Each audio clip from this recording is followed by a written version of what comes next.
Beneath the thick, shadowy canopy of a prehistoric rainforest, a silent hunter slides into the murky river waters. This is Titanoboa. Its size is horrifying, stretching over 40 feet long, which is about the length of a school bus, and weighing as much as a small car. It reigns as the largest snake ever known. This is around 60 million years ago. It's only been 6 million years since the dinosaurs were wiped out by an uninvited asteroid. Nature is slowly returning to life, the Paleocene epoch. Titanoboa's home is lush and sweltering. The air is very humid, like in a steam room, and the rivers are teeming with fish, perfect for a predator like this. Now that the dinosaurs are gone, Titanoboa becomes the queen of hunting. It's perfectly built for both power and stealth. A strong, sturdy spine can hold the snake's massive size while staying smooth and silent. Titanoboa glides through the water like a shadow, barely visible. It doesn't chase. It doesn't need to. Titanoboa waits beneath the river's surface, in darkness. A bunch of ancient lungfish meanders too close. With one surge, it lunges, its jaws snapping shut. The fish doesn't stand a chance. Titanoboa's grip is unrelenting. After the prey stops moving, the snake immediately consumes it whole. For millions of years, this snake ruled the rainforests. Nothing could challenge it, not the prehistoric crocodiles, not the small mammals, not even the birds. But, as it turns out, it wasn't the only apex predator. Alongside Titanoboa, there was this entire family of snakes, a huge biological tree full of snake genomes and species.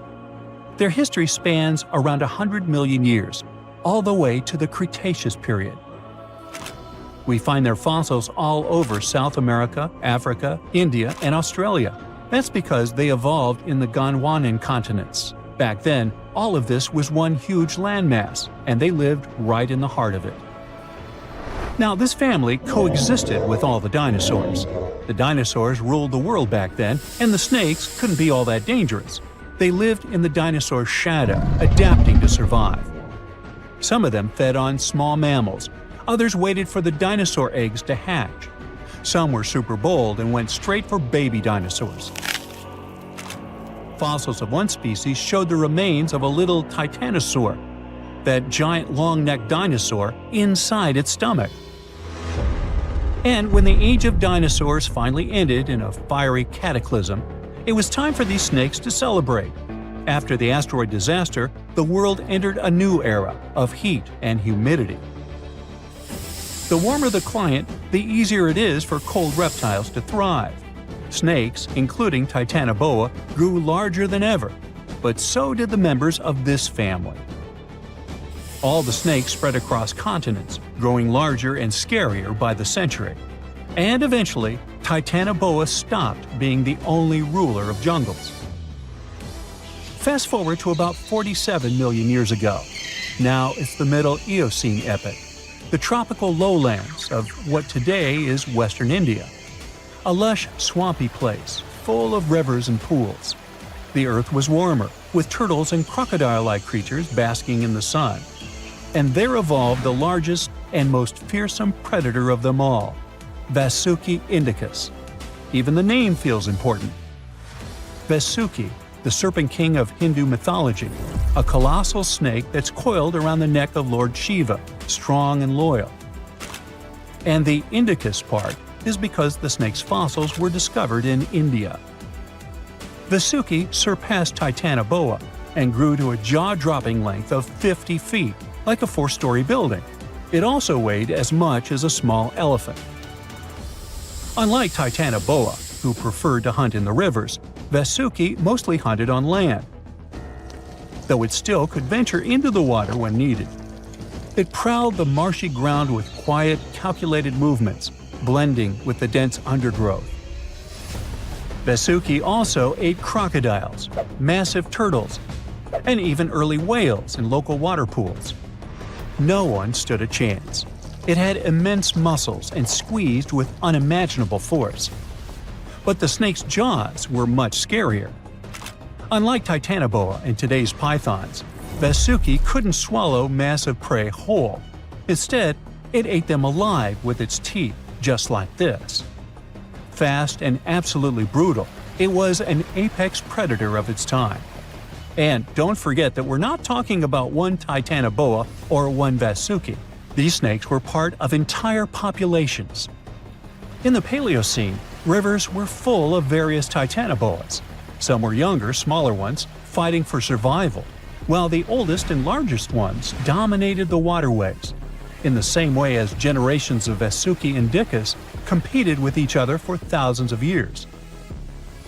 Through the years, many siblings of this family got themselves a region to rule over. For example, alongside Vasuki, this big guy was thriving in northern Africa, in what is today's Egypt. Back then, this land was full of water and swamps. Before we learn more about other snakes, this one was considered the largest, about 36 feet long. That's still bigger than today's most powerful snakes, like the green anaconda. But then, we reached the Pleistocene epoch, from about 2.5 million years ago to only 11,000 years ago. Modern humans were evolving all over the world, and now the snakes had a new problem, an even worse one than dinosaurs. While we were developing brains, in Australia, there ruled the local king of snakes. Their names also come from legends. That's how indigenous Australians called their mythological rainbow serpent the creator of the world. It's like a problem of a chicken and an egg. Was the snake named after a deity, or did the Aboriginal people create their deity after a snake? Ancient Australians coexisted with those predators for thousands of years. They warned their children how to avoid dangerous spots, passing down stories of the terrifying serpents. In their legends, the great rainbow serpent was shaping the land, rivers, and features of the world. These legends were most likely inspired by the powerful nature of those snakes. If only they knew that these animals weren't even as huge as Vasuki or Titanoboa. Though they were still dangerous, Urlungor was up to 26 feet in length. They preferred the more green and humid parts of Miocene Australia, like waterways with lush plants around the riverbanks. And there was much more potential prey. Urlungor had a thick body as wide as a human thigh. It loved to hunt in what is today the northwest Queensland. Its fossils were found in the limestone of Riverslade. It was a fascinating find. The skull was almost intact, with teeth and everything, which is crazy considering that snake skulls are very fragile and usually don't survive fossilization. Just like snakes before it, Urlungor didn't rely on venom. It was a constrictor, quick and powerful. But at least now these reptiles weren't as brutal. Their hugs quickly caused cardiac arrest in their prey.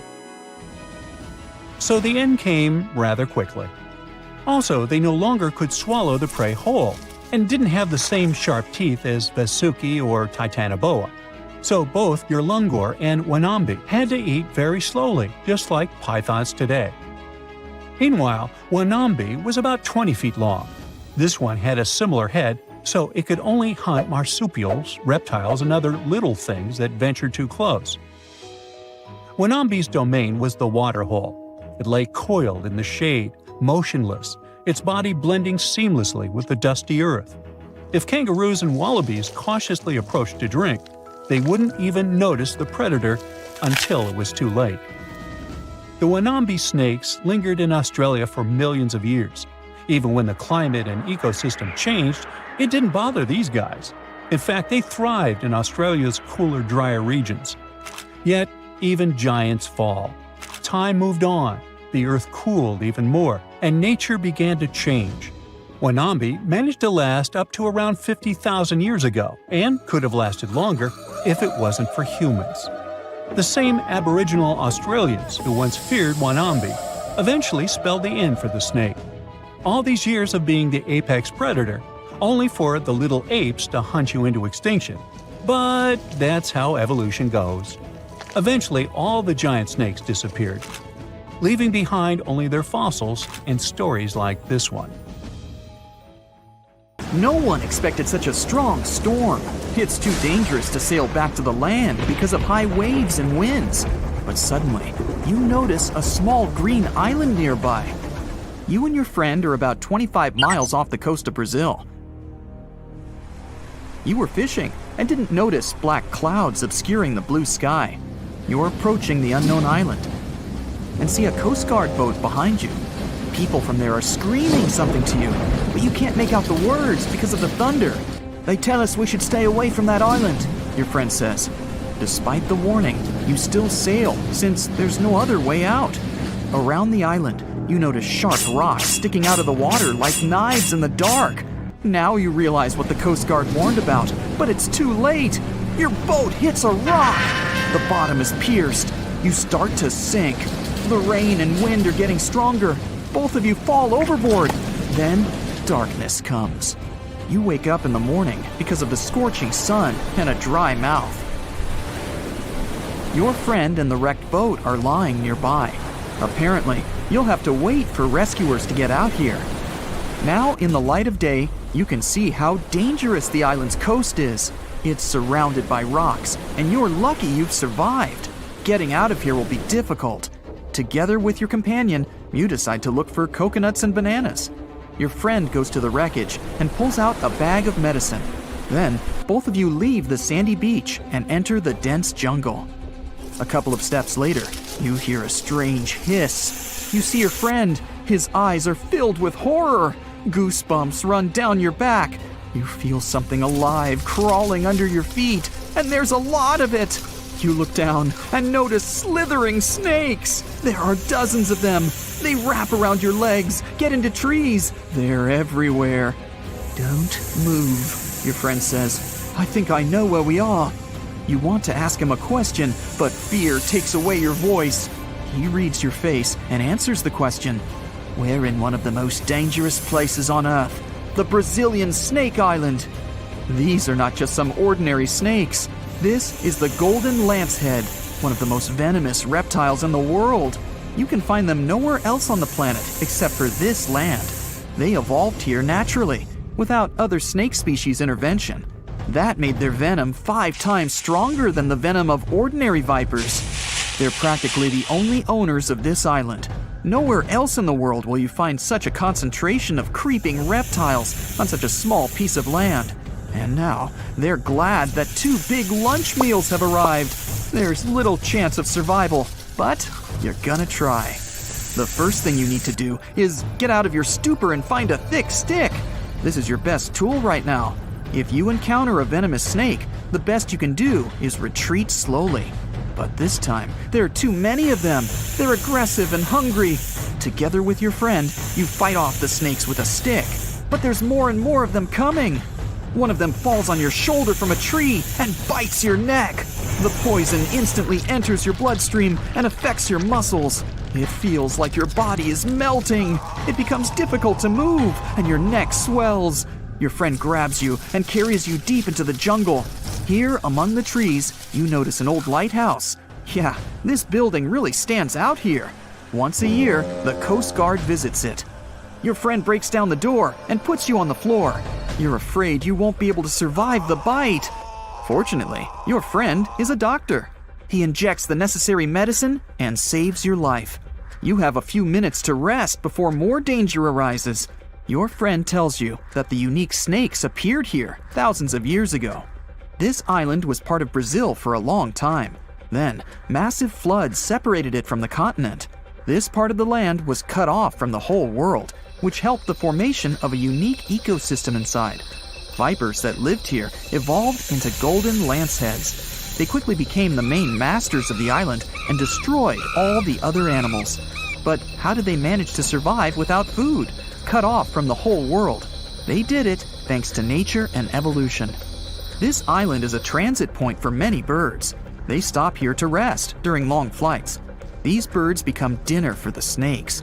Previously, a snake bite almost didn't harm the birds. They were frightened and flew away, leaving the snake without food.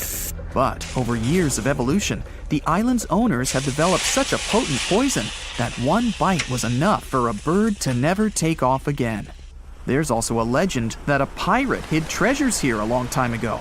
And, so that no one would ever find it, he brought snakes to guard his gold.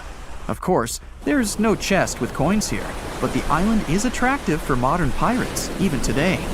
Golden lancehead snakes are an expensive commodity, so bad people often visit this place to hunt the reptiles. That's why the Coast Guard is always on duty around the island. People are forbidden to visit this place. And even if someone manages to get past the guards, they will have to face the rocks. Only biologists and scientists have permission to study the local fauna. A necessary condition for a visit is a doctor's presence in the team, so they can save people from the snake's poison. So we have pirates and hordes of poisonous snakes, but there's something else that makes the island even worse. At this moment, you hear rustling all over the building. Thousands of little paws are tapping on the walls and floor.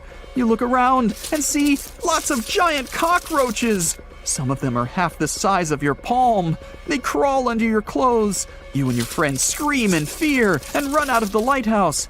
Quickly, you reach the shore and fall into the water.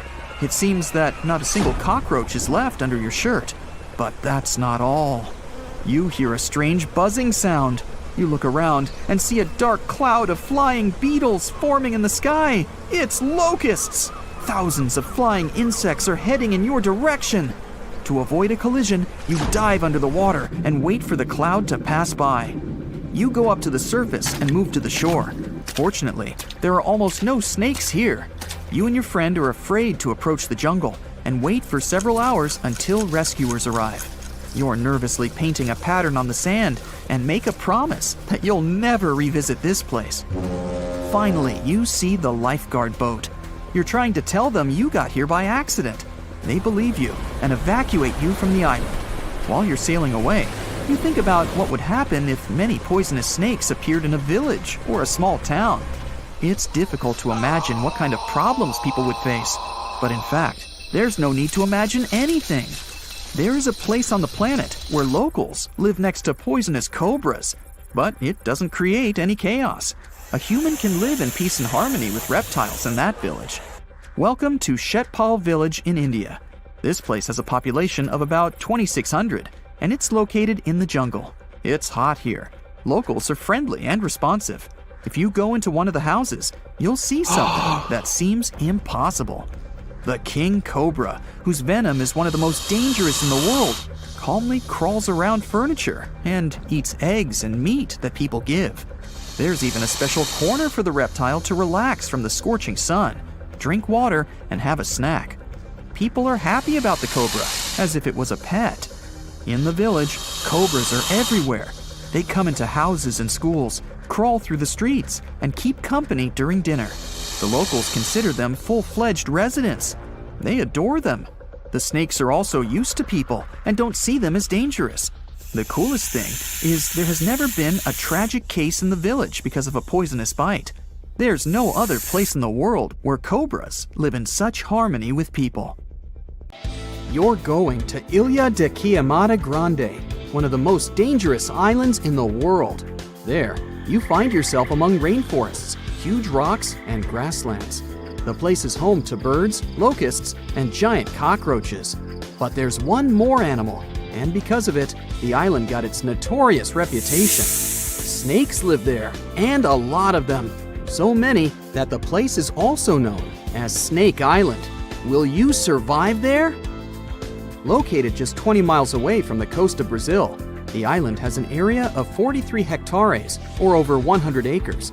It probably got cut off from the mainland after the last ice age. The snakes were also separated from most other animal species. They didn't have competitors and had an unlimited source of food. In such a small area, there are up to 4,000 snakes. That's one snake for every 10 square feet. It would be a difficult feat not to come across a snake on this island. Not only is this snake, the golden lancehead, one of the most numerous on the island, but it's also a highly venomous pit viper species. And it's also one of the most venomous in all of Latin America. Its venom is so potent due to the isolation of the species, with only birds sharing the land with them. To catch these birds, the snake's venom needed to become extra strong. And indeed, since they got separated from their distant relatives, their venom has become up to 5 times more powerful. Most of the time, these snakes hide in the trees or amongst leaves on the ground. If you find yourself stranded here, you'll want to keep yourself a safe distance away. Snakes mainly use their sense of smell and rely on vibrations. If you get too close to one, either stand still or slowly walk away.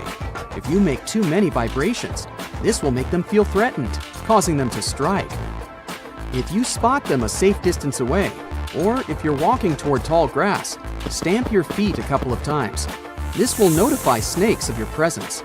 They won't risk taking down prey larger than they are and will likely slither away. Carrying a stick is always a good idea, just in case you happen to come across a snake accidentally. This way, you'll have an extension of your arm that cannot be bitten. This simple thing might save your life. A stick with a V shape on the end will give you even more advantage. Even if a snake starts acting aggressively, holding it down will stop it in its tracks. But whatever happens, don't try to pick it up. Okay, but what if you get bitten? The chances are pretty high on this island, of course. First of all, don't try to get the venom out on your own. Make sure you call emergency services immediately. And once help is on the way, apply a wide bandage. A piece of clothing will do if you don't have anything else. Don't try to chase the snake trying to identify the species. Emergency services know how to figure out what venom it is. Now, just keep calm and wait for help. You might be wondering who you can call on this abandoned island. Well, since it's strictly prohibited to visit this place, there are signs advising to stay away all over the island, along with a number you can call if you run into trouble. Let's say you've successfully avoided getting bitten. The next thing to consider is what you can eat there. Snake Island was previously known as Ilha de Queimada Grande, where queimada is Portuguese for forest being lit up, or forest fire. The reason for that was the fact that the entire island was deliberately set on fire to make room for a banana plantation. Unfortunately, the banana business didn't turn out to be a success, probably because farmers got sick and tired of snakes. But some banana trees still thrive today, and they can provide you with some much-needed nutrients. You'll also want some protein in your diet throughout your stay. Luckily, along with the snakes trapped on the island, there are also cockroaches. These giant prehistoric-looking roaches come out at night to feed on plants. Get that barbecue started and enjoy the rare delicacy this island provides. A great way to survive on the island is to avoid it altogether. If by chance you happen to be sailing past, keep in mind that this place was once connected to the mainland. Rocks beneath the waves are very likely to damage the bottom of your boat if you get too close. Make sure you keep an appropriate distance when traveling past. Sure, this island is intriguing, but please remember that no matter how close you get to it, you won't be able to see snakes from the boat. You can only see these creatures if you get close enough, which you really shouldn't do. And it's not only reptiles that make this location dangerous. Pirates visit the island quite often.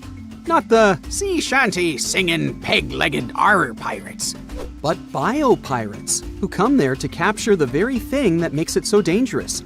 They come there for snakes, to catch them and sell them illegally. Since the island got cut off around 11,000 years ago, the golden lancehead has evolved within its own unique habitat. So, although there are many reptiles on this island, they're still an endangered species. Due to their limited numbers, their value is very high, reaching up to $30,000 on illegal markets, which gives biopirates the motivation to catch them. I can think of better ways to make a living. Anyway, let's say you've got all the resources necessary to survive in one of the most dangerous places on Earth. Do you think you would manage this feat? Perhaps you think it's impossible. You'd be surprised at how possible it can be, if you know what you're doing. It turns out many have visited this scary place before. Research teams often come there. They study the golden lancehead snake, its environment, and its food sources for conservation purposes. But scientists always make sure there's a doctor on the team. There's also a lighthouse on Snake Island. It had been operated by people until the 1920s. Then it became automated. One guess why. Brazilian authorities visit the lighthouse once a year to make sure it's still functional. Locals on the mainland know the reputation of the island, so the stories of people going missing are minimal. But one group of fishers once got too close to the island. As they were sailing along their normal route, they accidentally neared the shore. Their boat hit a rock under the waves and began filling with water. As the boat was quickly sinking, the men had only two options: to try to survive in the rough sea or swim to the shores of Snake Island. It was a hard choice to make. After all, they had heard the stories, and it wasn't just about snakes. Rumor had it that the island was cursed. Regardless of the stories, the fishers chose to take their chances with Snake Island. After making it to the shore, they tried to be careful. Their knowledge of the island could help them survive. Most importantly, they knew to avoid the rainforest at all costs. As the men got hungry, they carefully walked along the edge of the forest, warily collecting bananas. They were mostly sitting, waiting, and conserving their energy. They could only drink water when it rained. It was just enough to sustain them. They slept on the beach, unprotected from the elements and weather. And all the time, they were so close to the comfort of the lighthouse or caves. They were probably overly cautious, but it was either enduring some discomfort or risking their lives for a dry bed. They didn't yield to the temptation. They managed to survive for 3 days without being bitten by a snake. After that, a passing boat finally rescued them. So, now you know, anything is possible. There's a beautiful island in the Atlantic Ocean 25 miles off the coast of Brazil. It's easy to reach, has an endless beach line, steep rocks to climb, and vibrant tropical greenery. Yet there isn't a single hotel here, no one's hiking on all those rocks, no one's watching sunsets by the ocean, and you'll never see kids build sandcastles on the beach. People left this island a long time ago and will unlikely ever come back to live here. It's been long since taken over by creatures you'd rather never meet. Ilha da Queimada Grande has the highest concentration of venomous snakes in the world. It's the only natural habitat of the golden lancehead viper, one of the most dangerous snakes on the planet. Somewhere between 2,000 and 4,000 of these critters live here. They say you're never more than 3 feet away from meeting one of them on the island. They're like life insurance salesmen. Lancehead vipers have venom that's 3 to 5 times stronger than that of their closest mainland relatives. Evolution helped them to develop it to keep them properly fed. Their only prey is birds that visit the island to rest. Lanceheads have to slither up the rocks for lunch and can't wait and trace those birds like other snakes. So they developed a super venom that works almost instantly. One legend says the snakes ended up in the middle of the ocean thanks to pirates. They were looking for a good place to hide their booty, their gold.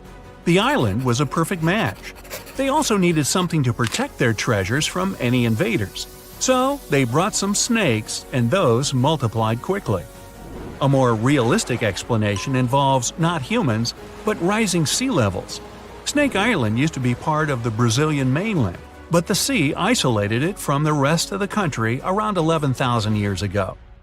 The snakes that ended up on that island were able to spread and thrive because they had no predators to bother them. And when people tried to, let's just say it didn't end well. Another island legend is about a fisherman who came here to pick bananas. He didn't expect he'd have the company of venomous snakes, and they were ecstatic about a new item on the menu.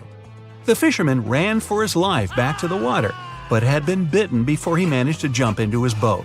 A couple days later, his boat was found, but he didn't make it through the journey.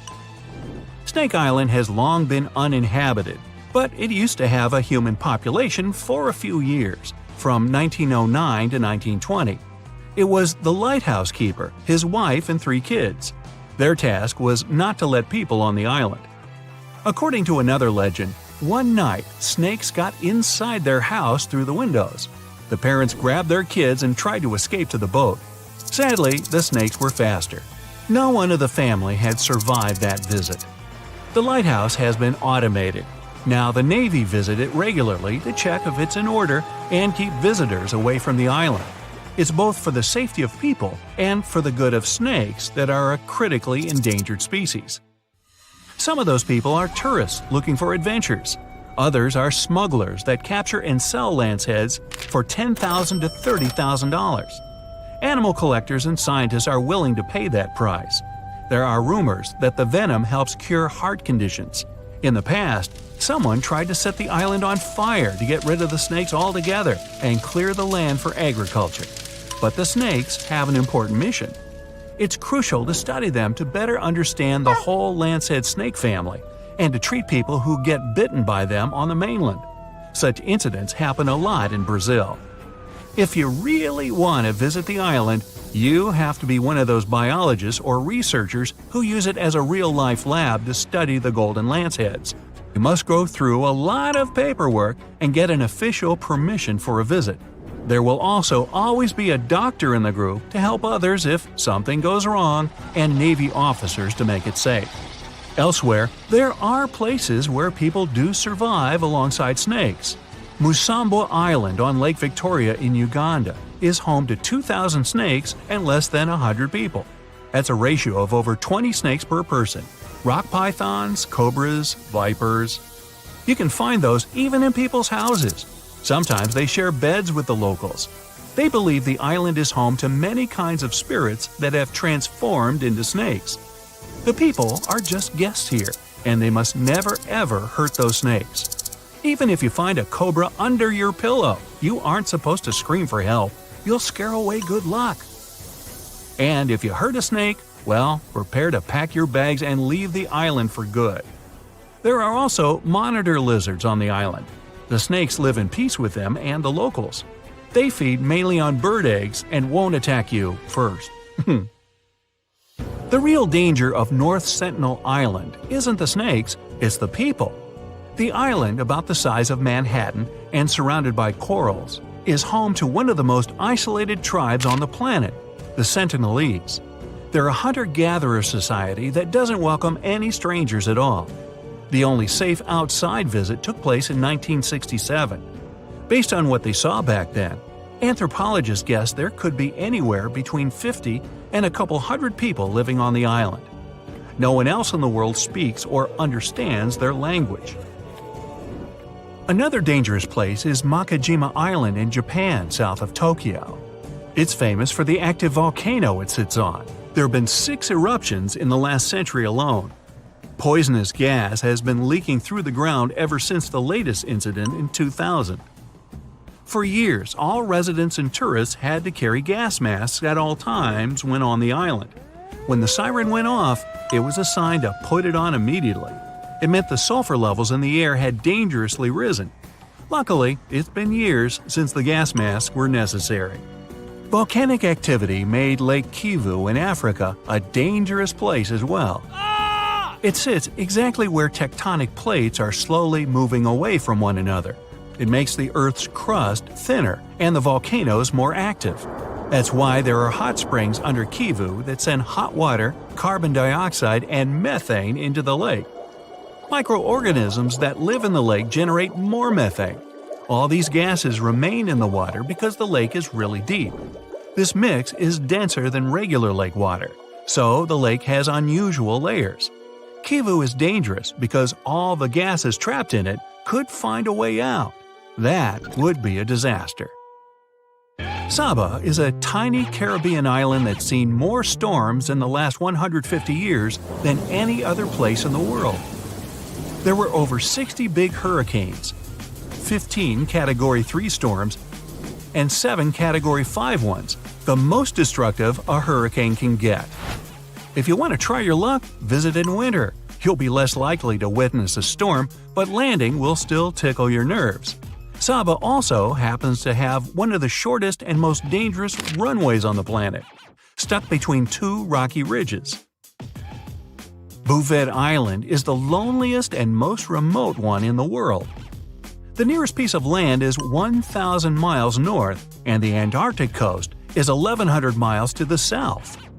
Fewer than 100 people have ever been here, mostly scientists that used to work at a research station. If you decided to travel there, the journey would take days. If something went wrong, there would be no one to save you in time. Plus, 93% of the island is covered with a glacier, and there's just one appropriate place to moor a boat. Hey, sounds like fun! Sign me up! Not. Mount Washington in the US gets way more visitors, but not everyone comes back safely. It's known as the most dangerous small mountain on the planet. The winds here are the fastest on the surface of the Earth, reaching 200 miles per hour. Hey, let's go fly a kite, huh? Freezing temperatures and heavy snowfalls don't help the ascent either. Hikers are often steered away from trails and roads. Even if you do make it to the top, you'll experience overloads like on the peak of Mount Everest. In 2016, two researchers were trekking through the forests of Arunachal Pradesh, India, when they literally stumbled upon this camouflaged beauty hidden in the leaves. A local man pointed out the snake, and they quickly realized it wasn't just any average viper. With its unusual pointed snout, similar to a hump-nosed viper, and a stunning orange belly, this snake had them scratching their heads. Back at camp, they took a closer look and knew they'd found something special. DNA tests at the Indian Institute of Science confirmed it. They found a brand new species, now known scientifically as Trimeresurus arunachalensis. But the snake's unique features didn't stop there. The snake's paired reproductive organ was unlike any other viper, and its scale pattern was completely unique. While its closest relative has around 20 rows of scales around the middle of its body, this mysterious snake had only 17. The next species is a record breaker, and it's known as the largest gecko ever discovered, measuring around 2 feet long and being as thick as a man's wrist. The only known specimen of Delcourt's giant gecko is currently in France, but its exact origins are still a little bit of a puzzle. At first, people thought it might be from New Zealand because some local legends spoke of a giant, mysterious lizard that lived in forests. Even though it was a pretty fascinating theory, some recent DNA studies suggest that this nocturnal species is probably from New Caledonia. But as of now, no one can confirm it 100%. In general, sleeper sharks are big, slow-moving creatures that mostly hang out in deep, cold ocean waters. They usually have bulky bodies and a broad, flat head, which helps them blend into the dark sea.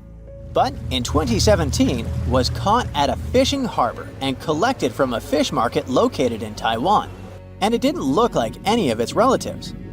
First off, this 4.4-foot shark had smaller eyes and a tiny second dorsal fin compared to its cousins. It also had more rows of teeth in its upper jaw and fewer in the lower jaw, but the biggest surprise was that it was a pregnant female carrying 33 embryos. This means there are probably more of these sharks hiding out there in the deep ocean. We just haven't found them yet. Meet the pocket shark. It is tiny, just about 5.5 inches long, while most deepwater sharks are around 6.5 feet. But don't let its small size make you underestimate it, because this creature is definitely one of the ocean's coolest secrets. Discovered in 1979 in the deep waters of Chile, this tiny shark is like a real-life spy gadget with its mysterious pockets near its front fins. These pockets are large, measuring about 4% of its body length, and are believed to either glow or secrete pheromones. So this shark might actually light up to either confuse predators or attract prey in the dark depths. And when I say deep, I mean really deep. It is believed that this creature hangs out over 9,000 feet down, which is roughly the height of 7 Empire State Buildings stacked on top of each other, but inside the ocean. Besides its initial discovery in Chile, it was spotted again in 2010 in the Gulf of Mexico, but it hasn't shown up since. The pocket shark is not the only glowing animal we're talking about today. This inch-long cockroach, scientifically known as Luchihormetica lucae, was actually first collected back in 1939, but only got its moment in the spotlight decades later in 2012. What makes this little buddy so interesting is that it uses bioluminescence, meaning it has spots that light up in the dark. Unlike fireflies that mostly use their glow to find a mate, this cockroach uses its light to mimic a toxic click beetle and scare off predators. Unfortunately, the region in Ecuador where it was found was hit hard by a volcanic eruption, raising fears that this glowing marvel might be a one-of-a-kind discovery. Continuing with tiny creatures, meet Hippocampus minotaur, also known as the bull-neck seahorse. This little seahorse stands out with its wide neck, large head, and small body, which is why it's got the Minotaur nickname. The only known specimens were collected off the coast of Eden, Australia, and no one has ever seen it alive in its natural habitat. So that's why we don't know much about its day-to-day life. Some studies suggest it lives deep underwater, around 325 feet down, which is roughly the equivalent to the height of a 30-story building. It's believed this mysterious seahorse likes to wrap its prehensile tail around corals and might even hide in sand beds. Its yellow-orange color likely helps it blend into coral reefs. So spotting this intriguing creature in the ocean is pretty much like trying to find a needle in a haystack. Next on our list is the Nariño cat. In 1989, a single specimen of this mysterious spotted feline was discovered in Galeras volcano in southern Colombia. This little guy had a short tail with 7 black rings and a black tip, and its fur was absolutely unique, being more reddish than that of its relatives. Understanding that it wasn't an ordinary animal, researchers decided to visit a bunch of museums all over Latin America to find similar felines, but they came up pretty empty-handed. Then, DNA analysis confirmed that it was unlike any other known cat, having split from its closest relatives around 1.9 million years ago. The Bogota sun angel is a hummingbird with a stunning purple color and black flight feathers, plus a bright green chin and crown. For years, we only knew of one specimen that was bought in Bogota, Colombia back in 1909, and that was pretty much it. Nobody knew much more about this beautiful and mysterious bird. But that changed in 2017, when a study decided to analyze its DNA once again. The results suggest that the Bogota sun angel might not be a completely separate species after all. It looks like it is actually a hybrid, meaning it was a mix of hummingbirds from 2 different species. And it's likely that its mother was a long-tailed sylph, which is a gorgeous hummingbird that mostly lives in the Andes in South America. The spotted green pigeon, also known as the Liverpool pigeon, is like the unicorn of the bird world. It was first described in 1783 by an English physician named John Latham, who saw it once and that's it. Since then, no one has ever doubted that it was a pigeon, and many researchers were convinced it was a distinct species. But recent DNA studies revealed that this bird could actually be closely related to the famous dodo. You know, that chubby, flightless bird from Mauritius that looked like a giant pigeon with a quirky beak. Anyway, the Liverpool pigeon is about 13 inches long and has a unique look with yellow spotted feathers. Unlike its ground-loving cousin, the Nicobar pigeon, the spotted green pigeon was likely more of a tree hugger, feasting on fruits up in the branches. Today, if you want to see this rare bird, you'll have to visit the World Museum in Liverpool, where the only known specimen resides. While you're in England, make sure to swing by London and check out the Natural History Museum. There, you will find the only specimen of a flying fox known scientifically as Pteropus bruneus. Flying foxes are usually some of the largest bats in the world. Their body length, I mean their size excluding their wings, can be around 16 inches. But this special bat, discovered in 1874 at Percy Island, is more like a mini version of its cousins, measuring 8.3 inches from head to toe. So even though it hasn't been spotted in the wild for a while, I wouldn't worry too much if you happen to come across it. How heavy is the largest living snake? How can a snake eat a whale? Get ready, I'm about to answer these questions. Before the last ice age, giant mammals like mammoths ruled the world. The modern animal kingdom we're familiar with was shaped around 55 million years ago. I mean, there were still 1,000-pound bear dogs living from Asia to America. But modern whales, for instance, began to appear later. I'm saying modern whales because, surprise, surprise, whales weren't always fully aquatic. The ancestors of the ocean's biggest animals once walked on dry land. They had 4 legs and lived on the coast. Now, I want to introduce you to a snake that used to eat these whales, the Paleophis, a genus of a marine snake. Scientists say it's hard to understand how big the Paleophis was due to its fragmentary fossil record. They assumed that it could have reached up to 40 feet long. Its fossils were found in different parts of the world, from England to Morocco and Virginia, USA. The Phalaeophis is extinct now. And sea snakes today are only about a quarter of the size this majestic creature used to be. So no need to worry about this underwater monster. But there once was an even bigger snake, the Titanoboa. It was around 50 feet long and most likely weighed over a ton. It used to live in what is now known as northeastern Colombia around 60 to 58 million years ago. Scientists say that it mostly fed on fish. Another giant animal that lived in the past was the black Gigantopithecus. These primates aren't related to gorillas. They lived in the area of modern China. Some people believe that they're still alive, but so far, no one has laid eyes on them. Some people even go further and say that the stories of Bigfoot or Yeti are based on these animals. This rodent became extinct about 2 million years ago. Its main habitat was South America, more specifically Uruguay. What's astonishing about this species is that it was the largest rodent ever known. It was bigger than a bull. Scientists believe that it weighed up to 1,000 pounds. A distant relative of this rodent is still alive today. It's called the pacarana. It's a rare animal that lives in South America. It weighs up to 33 pounds and measures up to 31 inches, not including its cute and fluffy tail. The Arthropleura was an insect that lived in prehistoric times. Imagine a giant millipede measuring up to 8 feet in length. Here you go.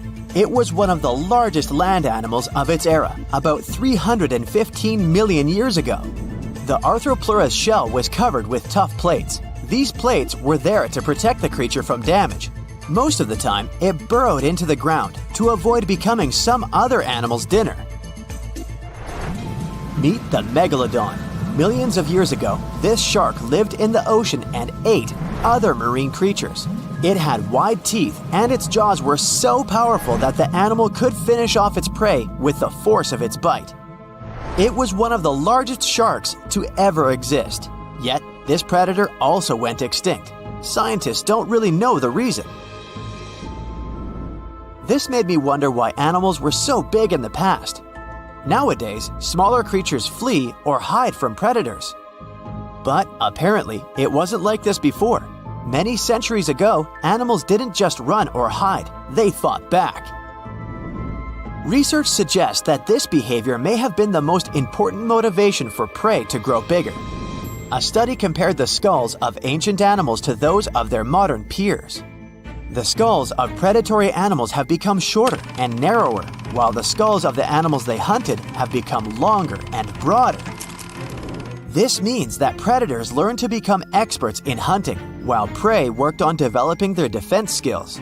You see, a larger body size was a great advantage because it made it harder for predators to take down the animals they hunted.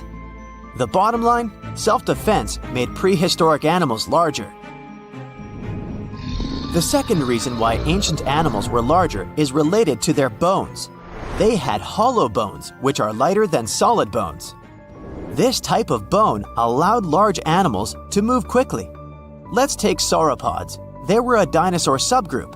Sauropods had giraffe-like long necks and snake-like long tails. Compared to their body size, their head was really tiny. But since their bones were quite light, they could move around without having to carry additional weight. The eating habits of these animals were also related to their body size. When experts examined the fossils of one extinct mammal species, they found out that these animals had a diet that was high in nutrients and low in fiber. And this mammal was the largest land animal of its period. In other words, following this diet, mammals could grow to be very large. There was plenty of food out there, so they didn't have to worry about finding it. Fun fact, these animals also took chewing out of the picture. They could swallow their food in large pieces instead of taking small bites. Environmental conditions also played an important role in the evolution of larger animals in prehistoric times. Those animals tended to live in warm, moist climates that provided them with a lot of food. They didn't have to compete for food sources. Researchers believe that because of these conditions, natural selection worked in a certain way. I mean, body size was more important than such traits as agility and speed. Oh, and did you know that large animals tend to produce more carbon dioxide? And ultimately, a bigger volume of carbon dioxide increases the amount of vegetation in the animal's habitat. As for the abundance of oxygen in the atmosphere at that time, it could be another vital element for some animals' growth. A good but scary example of an animal that benefited from the high levels of oxygen can be the cockroach of the Paleozoic era. At that time, cockroaches were the size of modern house cats. Now this one would give me the chills if I ever faced it. Ugh. What about today? Well, there are over 3,000 species of snakes on Earth. The smallest snake in the world is the Barbados thread snake. It's only around 4 inches long when fully grown, and the largest one? It's the reticulated python. This snake reaches around 20 feet in length. The longest python was discovered in 1912. It measured 32 feet long.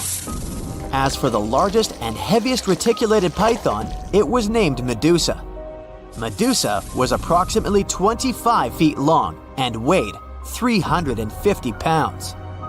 These reptiles lived in Southeast Asia in rainforests, woodlands, and grasslands. Don't be confused though, the reticulated python isn't the heaviest snake in the world. This title belongs to the green anaconda. It weighs approximately 500 pounds. Green anacondas are found in South America and Trinidad in damp, humid areas.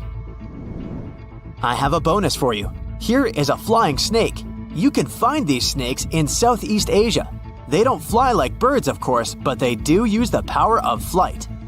They can go as high as 300 feet. They leap from tree branches into the air. Once they take off, it's all about aerodynamics. Their main technique is flaring their ribs and pulling in their abdomens. While airborne, they undulate from one side to another and slightly up and down.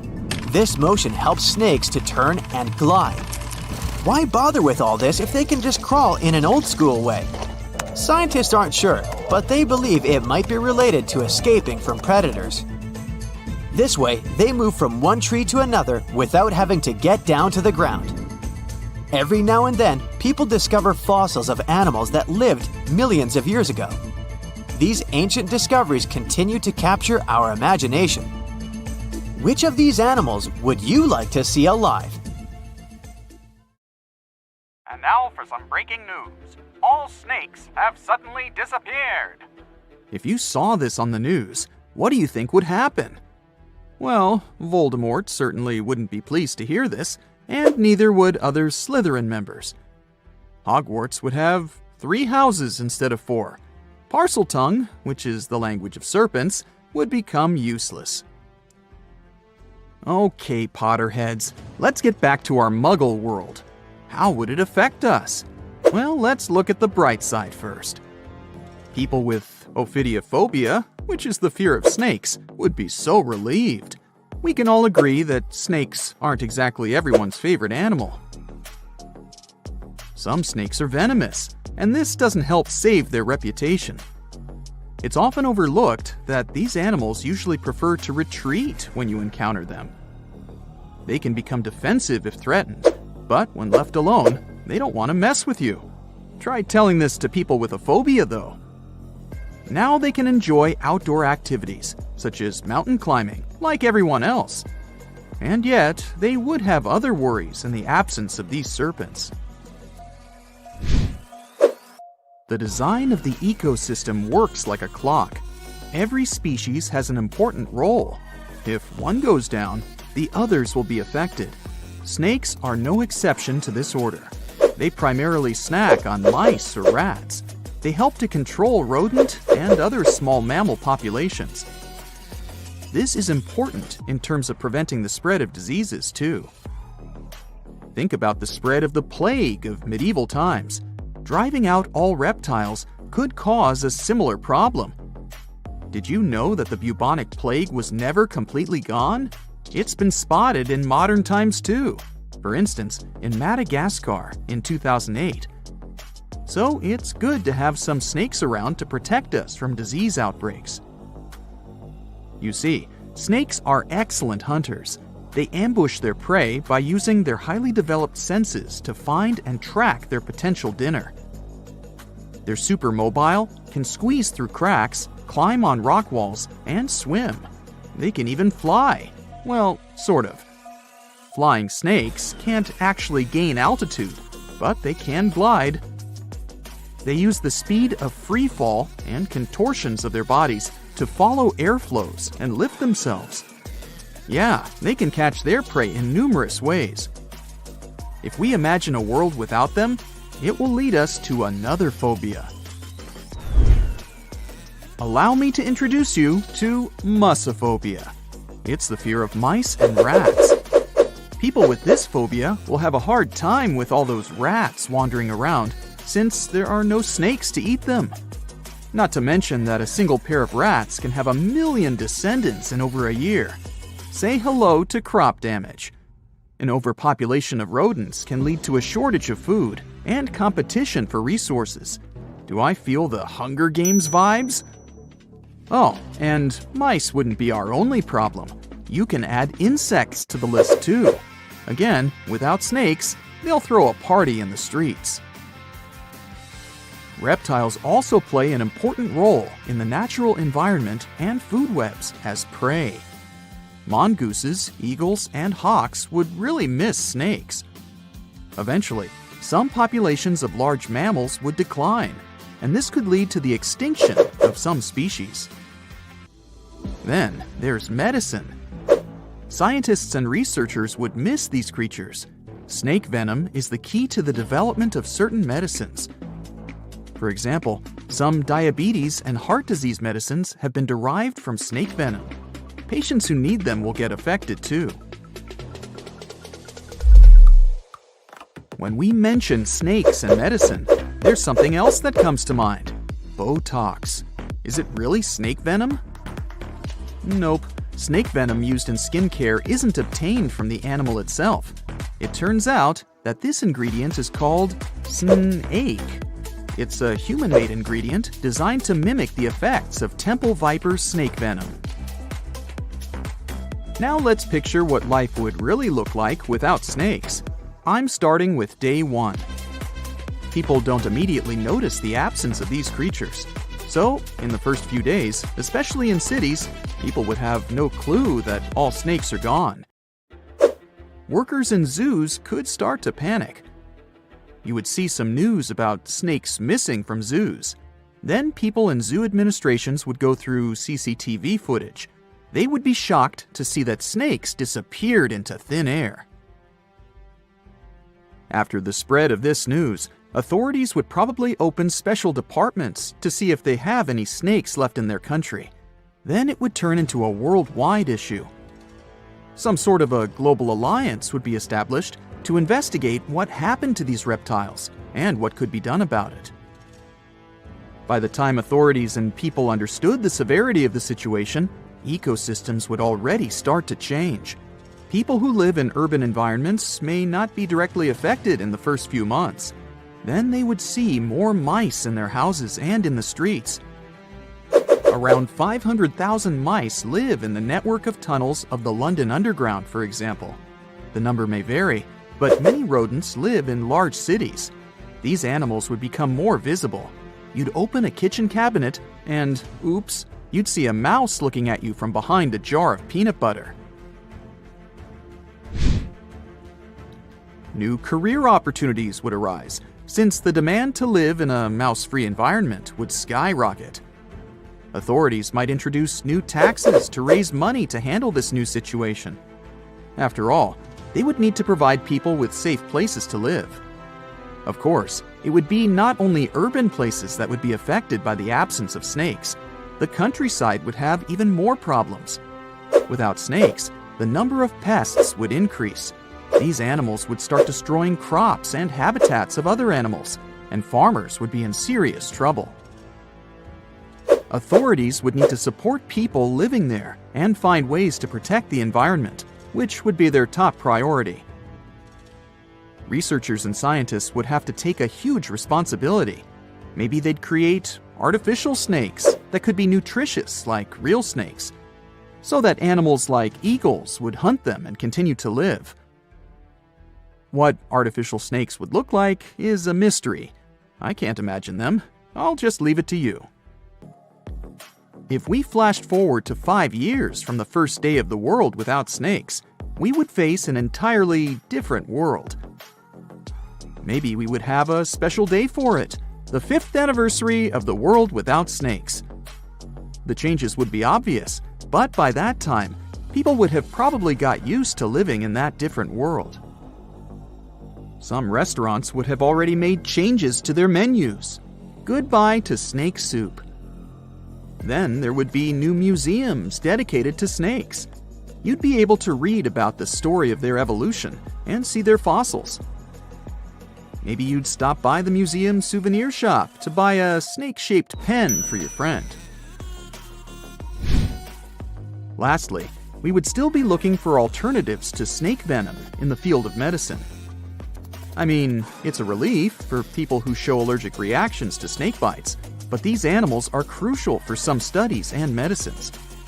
So, researchers would still be busy trying to find alternatives that could replace snake venom. If we went 200 years ahead in time, we would see a world where people have fully accepted that snakes are gone for good. So much so that younger people would only know that there was an animal named a snake that once lived on this planet. They would get to know this animal from history books and videos. Coloring books would have a cat or a dog, but not a snake. Mythical creatures like Medusa and Shamaran would become even more mystical and interesting. Oh, and we wouldn't compare a sneaky person to a snake anymore. There would be a new definition for them. We've survived the Ice Age, meteorites, and many other challenges, so we'll probably figure something out. Fingers crossed that this scenario never gets real, though. Do you have any other version of how events could unfold in a snakeless world? Australia used to have its own giants. Those were huge animals that could have dwarfed anything living on this continent these days. Scientists found the remains of many of those ancient creatures in the Narracuta Caves in South Australia, 4 hours away from Adelaide. It's a lovely region, but it can be treacherous. Watch out for holes the ground is pocked with. Known as pitfall traps, many of them are no wider than a coffee table. They're deep and plunge into the darkest of caverns. One of such caverns is called Victoria Fossil Cave, and it's a treasury that's been hiding the bones of around 45,000 animals for centuries.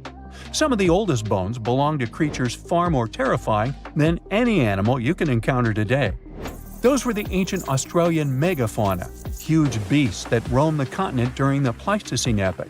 During those, there were giant snakes, huge flightless birds, wombat-like creatures the size of a rhinoceros, and many others. One of the largest examples of the Australian megafauna scientists have discovered so far is the Diprotodon. That giant herbivorous creature was 10 feet long and 6.5 feet tall, and weighed more than 6,000 pounds, about as much as a small Asian elephant. Even though this terrifying beast didn't eat meat, it could have smashed other animals with its sheer weight. Scientists have found the remains of hundreds of such creatures all over Australia, so it's safe to say that no other animal from that time or in that location was larger than this giant. Despite its creepy appearance, the Diprotodon was a relative to the modern-day wombat, and those are known to sometimes pounce humans. The Diprotodon had toes that pointed inward and were well suited for digging burrows. On the other hand, Diprotodon was a giant, and it was unlikely that it used to do so. It was likely a trait it had inherited from its smaller burrowing ancestors, or it could have used its claws to search for roots. This theory is supported by the fact that the animal's pouch was facing backward. It prevented any dirt from collecting inside while the creature was digging. Since this animal was so big, it didn't have to worry much about predators. Up until 60,000 years ago, when the first humans appeared on the continent, full-grown Diprotodons only had to look out for creatures like the quincana. Measuring in at a whopping 20 feet long, the quincana was a land crocodile. It lived in Australia from around 20 million to 40,000 years ago. It disappeared along with most other mega creatures of the last ice age. It's thought to be the result of the first humans coming to the continent. Even though the quincana was extremely fast and dangerous, it was possible that this creature got outcompeted by human hunters who took all available prey. Unlike modern crocodiles that are mainly aquatic, that mighty beast was a land dweller. Scientists figured it out by studying the quincana's legs. They were able to support and carry the body clear off the ground. It means there was no escape for ancient people once the quincana spotted them. Modern crocodiles can only push themselves along on their bellies. Such an adaptation allowed the quincana to chase its prey for long periods of time, exhausting it in the process. Another creepy feature of this ancient monster was its teeth. Aquatic crocs have conical teeth. Those are great for gripping and holding on to prey underwater. But quincana had knife-like teeth, ideal for slicing soft-bodied animals like, mammals. Another Australian monster, Thylacoleo, wasn't all that large, but it didn't make it any less terrifying. It was still among the top predators and the biggest carnivorous animals in Australia. This creature was a true oddity of nature, even by prehistoric standards. First, its teeth resembled not those of a regular predator, but those of a rodent. Its front incisors were enlarged, taking the place of canines. Premolars were also shaped like blades. They were used for cutting flesh and bone.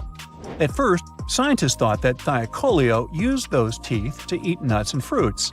But later, a study showed that the use of such teeth was better suited on necks and spines. The jaws of this ancient creature were immensely powerful. A 220-pound Thylacoleo had a bite force similar to that of a present-day 550-pound lion. It means that the animal could easily bring down prey much larger than itself. Then there was Thylacoleo's tail.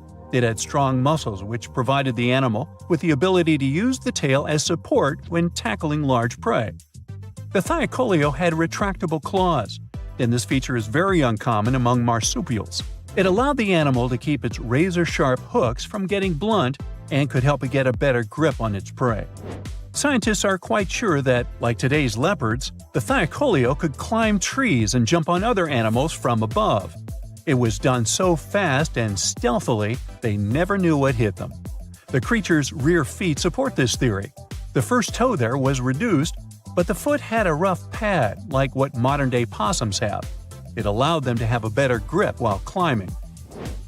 Right after scientists found the first skull of the Meliolania, this animal was classified as a lizard. That's why its name translates to small groomer. But after they discovered more complete fossils, it turned out that the Meliolania was a giant turtle. But that's not all. It was one of the largest land turtles to ever have existed. The main reason researchers initially believed the creature to be a lizard was the fact that its skull was adorned with a series of spikes. It's something the modern-day horned lizard can boast. But even after discovering the true nature of the Meliolania, scientists still don't know how to properly catalog it. It might have been a creature that folded its neck under its spine, or it could have folded it to the side. Beside those defensive mechanisms on its head, the Meliolania was also equipped with a spiked tail, which was probably used to prevent predators from attacking the animal from behind. Most species of the Meliolania disappeared around 2,000 to 3,000 years ago because of humans who hunted them to extinction in both Australia and on the surrounding islands. It took around 2 centuries for these turtles to go extinct in that region of the globe. The Megalania was a giant Australian lizard that existed at the end of the Pleistocene epoch. It looked like a Komodo dragon and the Australian monitor lizard, which are both believed to be Megalania's closest living relatives. Fossils tell us that the ancient animal was anywhere from 15 to 26 feet in length. Ow!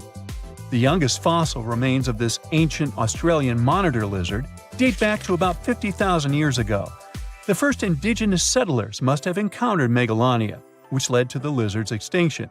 Originally, scientists thought that the Megalania was the only member of the genus Megalania, but these days it belongs to the genus Venomous, which means that the prehistoric creature is closely related to other Australian monitor lizards. Our next giant creature on our list was once dubbed an ostrich on steroids. I mean, look at it. It was the last of the thunderbirds to go extinct in Australia. The Genurus lived on the continent at the same time as early humans. They might have coexisted for 15,000 years or so before the huge bird eventually disappeared. This theory has some proof. The bird's fossils found along with human artifacts. Some cave paintings also depict flightless birds similar to the Genoris in size and shape. Although it wasn't the largest bird in Australia, the goose-like creature was still as tall as a grown-up man and weighed around 550 pounds. Even a modern-day ostrich can be dangerous if it feels threatened. Imagine meeting its giant prehistoric relative. Scientists are still arguing about its diet. Many believe the creature was an herbivore, but there's still a chance that the Genoris was a partial scavenger. Its small, stubby wings and powerful hoof-like legs hint that the bird could have been a plant eater. But its huge beak and exceptionally deep lower jaw evoke suspicion. Such features are highly unusual in birds. Psst, run! Really? It's not safe out there. There's a saber-toothed tiger lurking around. You better be careful. What are you doing? Don't peek. Okay, just one little peek. How's this possible, you ask? That's because you're in virtual reality, of course. These cool but very dangerous-looking big cats were alive during the last ice age. What if they decided to show up at your doorstep out of nowhere? Knock knock, a saber-toothed tiger is waiting for you to buy its cookies. Meanwhile, the coelacanth, this massive-looking fish, comes from a lineage that's been around for over 300 million years. We thought they didn't exist anymore until 1938, that is, when a live coelacanth was found again. Since then, they've been roaming the waters of the east coast of Africa and the waters of Sulawesi, Indonesia. Man, I wouldn't want to go for a swim and meet one of these fellas face to face. Their jaw has an intercranial joint, which means their mouth opens up by a lot.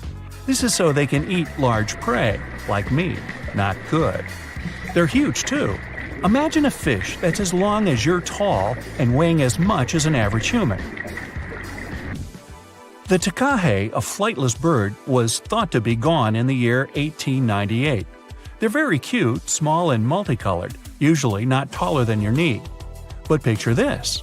You're out for a hike in the Murchison Mountains. Looking around, you spot the bird you thought was extinct.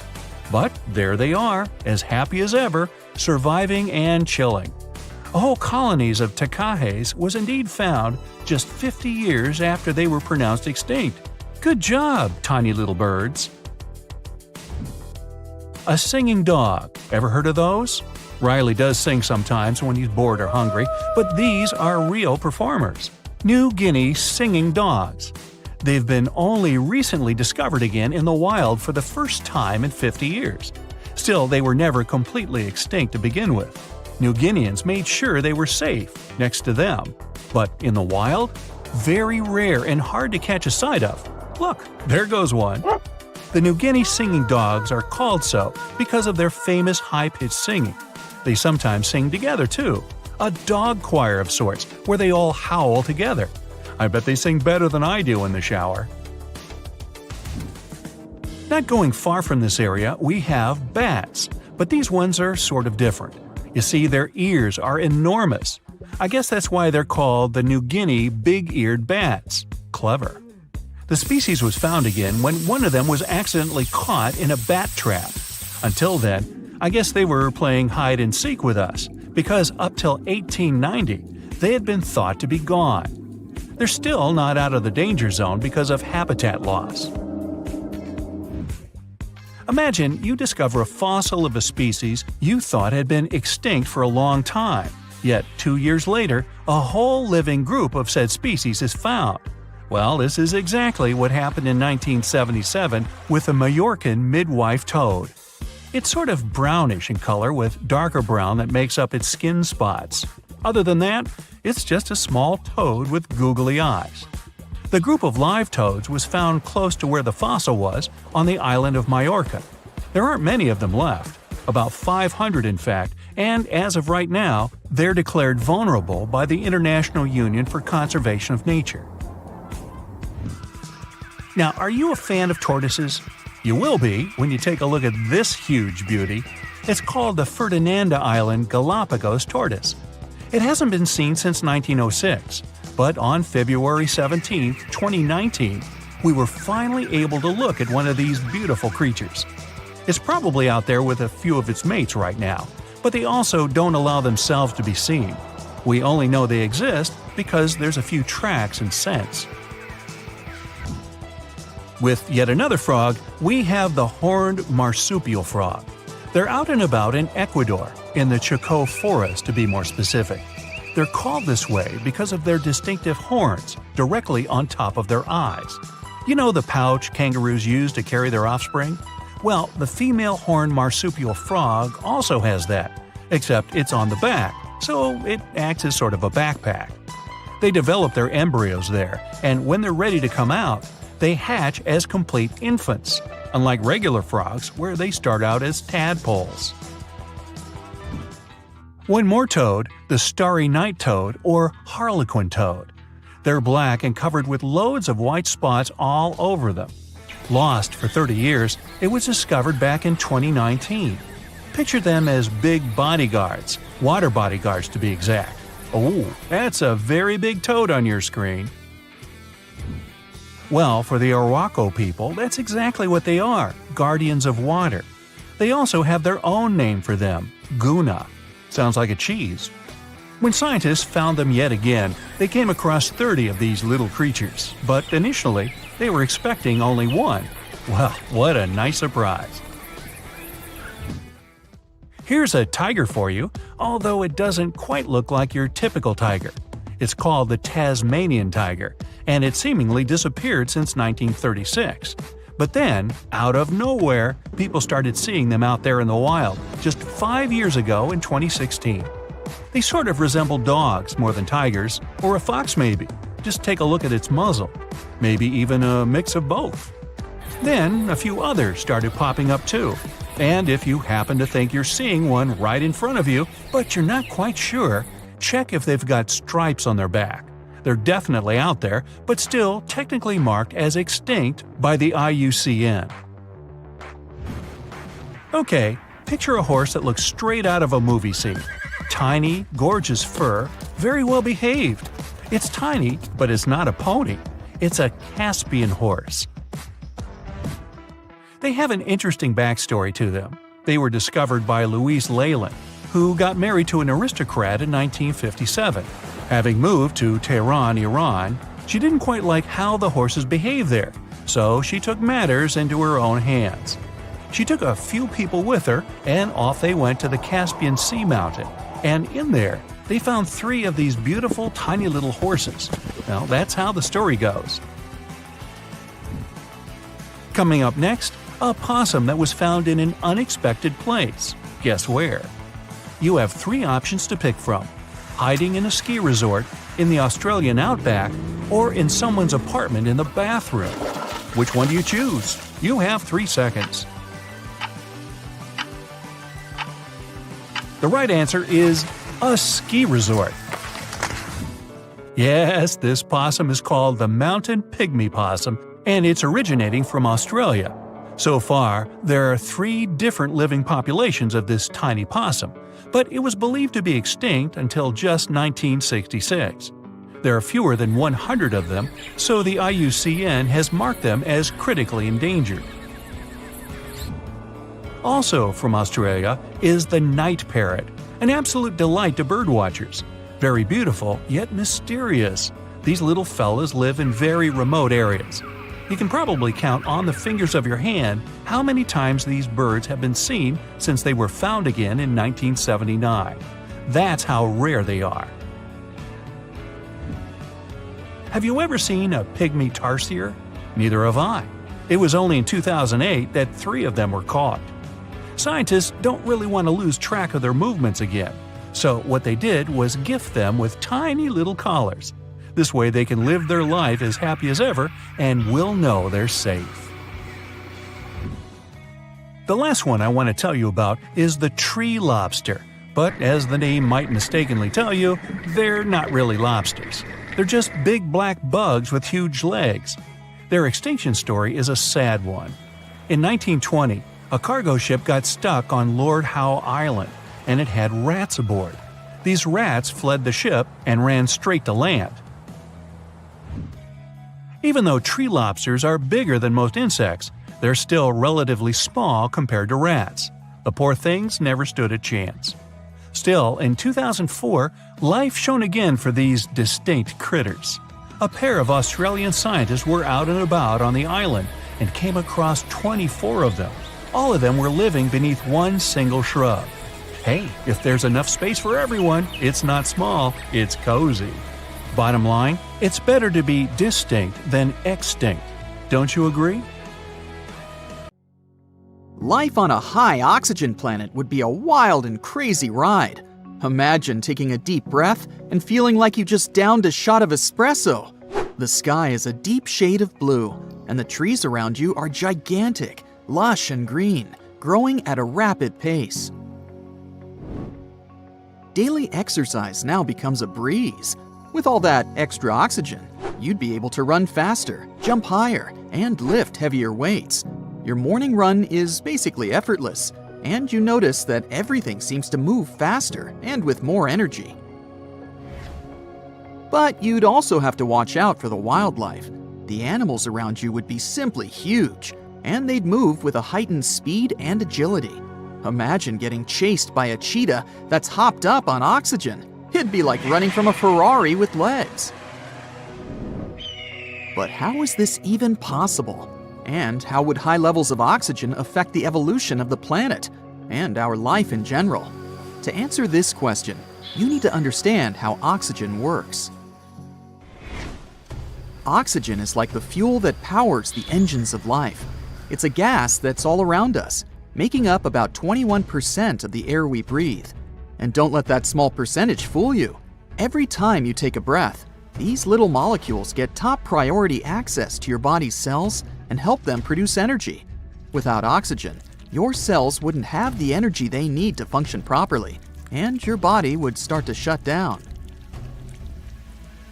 Oxygen is also incredibly versatile. It's used by a wide range of organisms, from tiny bacteria to massive elephants. It's even in the ocean. Marine organisms like plankton and algae produce a ton of oxygen, keeping the underwater world thriving. And not only is it a crucial component of life on Earth, it's also a fountain of youth. Oxygen keeps our skin glowing and our minds sharp. So don't forget to walk in the fresh air more often. But that's just the beginning.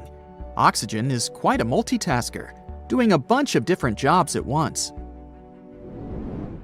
For starters, it's like the janitor of the atmosphere, cleaning up all the nasty pollutants and keeping the air fresh and clean. It's also the bodyguard of our atmosphere, protecting us from harmful UV rays and other dangerous cosmic stuff. Without it, we'd be like sitting ducks in the face of space radiation. And let's not forget about the impact of oxygen on the weather. It's like the puppet master, pulling the strings of the atmosphere and creating all sorts of wacky weather patterns. Tornadoes, hurricanes, thunderstorms, they're all just a product of oxygen doing its thing. And sure, these things are incredibly dangerous, but they also help redistribute nutrients and organic matter by lifting and transporting soil, leaves, and other debris to new areas. So they low-key help fertilize soil and provide nutrients for plants and other organisms. As you can see, the little oxygen molecules are working hard to keep everything in check. So what would happen if we suddenly raise the levels up to 30, 40, even 50%? Actually, too much oxygen can become very dangerous for us. There's such a thing called oxygen toxicity. It can lead to a range of pretty bad symptoms and even the worst of outcomes. It's like eating too much candy. It might taste good at first, but you'll regret it later. It may sound surprising, but if you get too much oxygen, you'll be out of breath. You might feel great at first, but pretty soon you'll start feeling dizzy, like you've been dancing for hours without taking a break. Also, high oxygen levels can be downright toxic to your body. It can leave you feeling like you got hit by a truck. In fact, Something similar happened on Earth many years ago. For example, this kind of environment existed during the Carboniferous period, when plants first began to take root on land. At that time, oxygen made up 20% of the atmosphere, about the same as today. It continued to rise over the next 50 million years, reaching levels as high as 35%. It had some pretty profound effects on the planet. Around 300 million years ago, massive forests sprang up on land and huge swamps dominated low-lying areas. But as these giant plants decayed, something strange happened. The level of carbon dioxide in the atmosphere suddenly dropped. Normally, when something decays, microbes break it down and create carbon dioxide. This gas helps us to trap the sun's heat and makes the planet warmer. But when these giant plants were buried under the deep swamps, microbes couldn't do their magic. All this made our planet much cooler, in a temperature sense. Who knew that something as simple as a breath of fresh air could have such a big impact?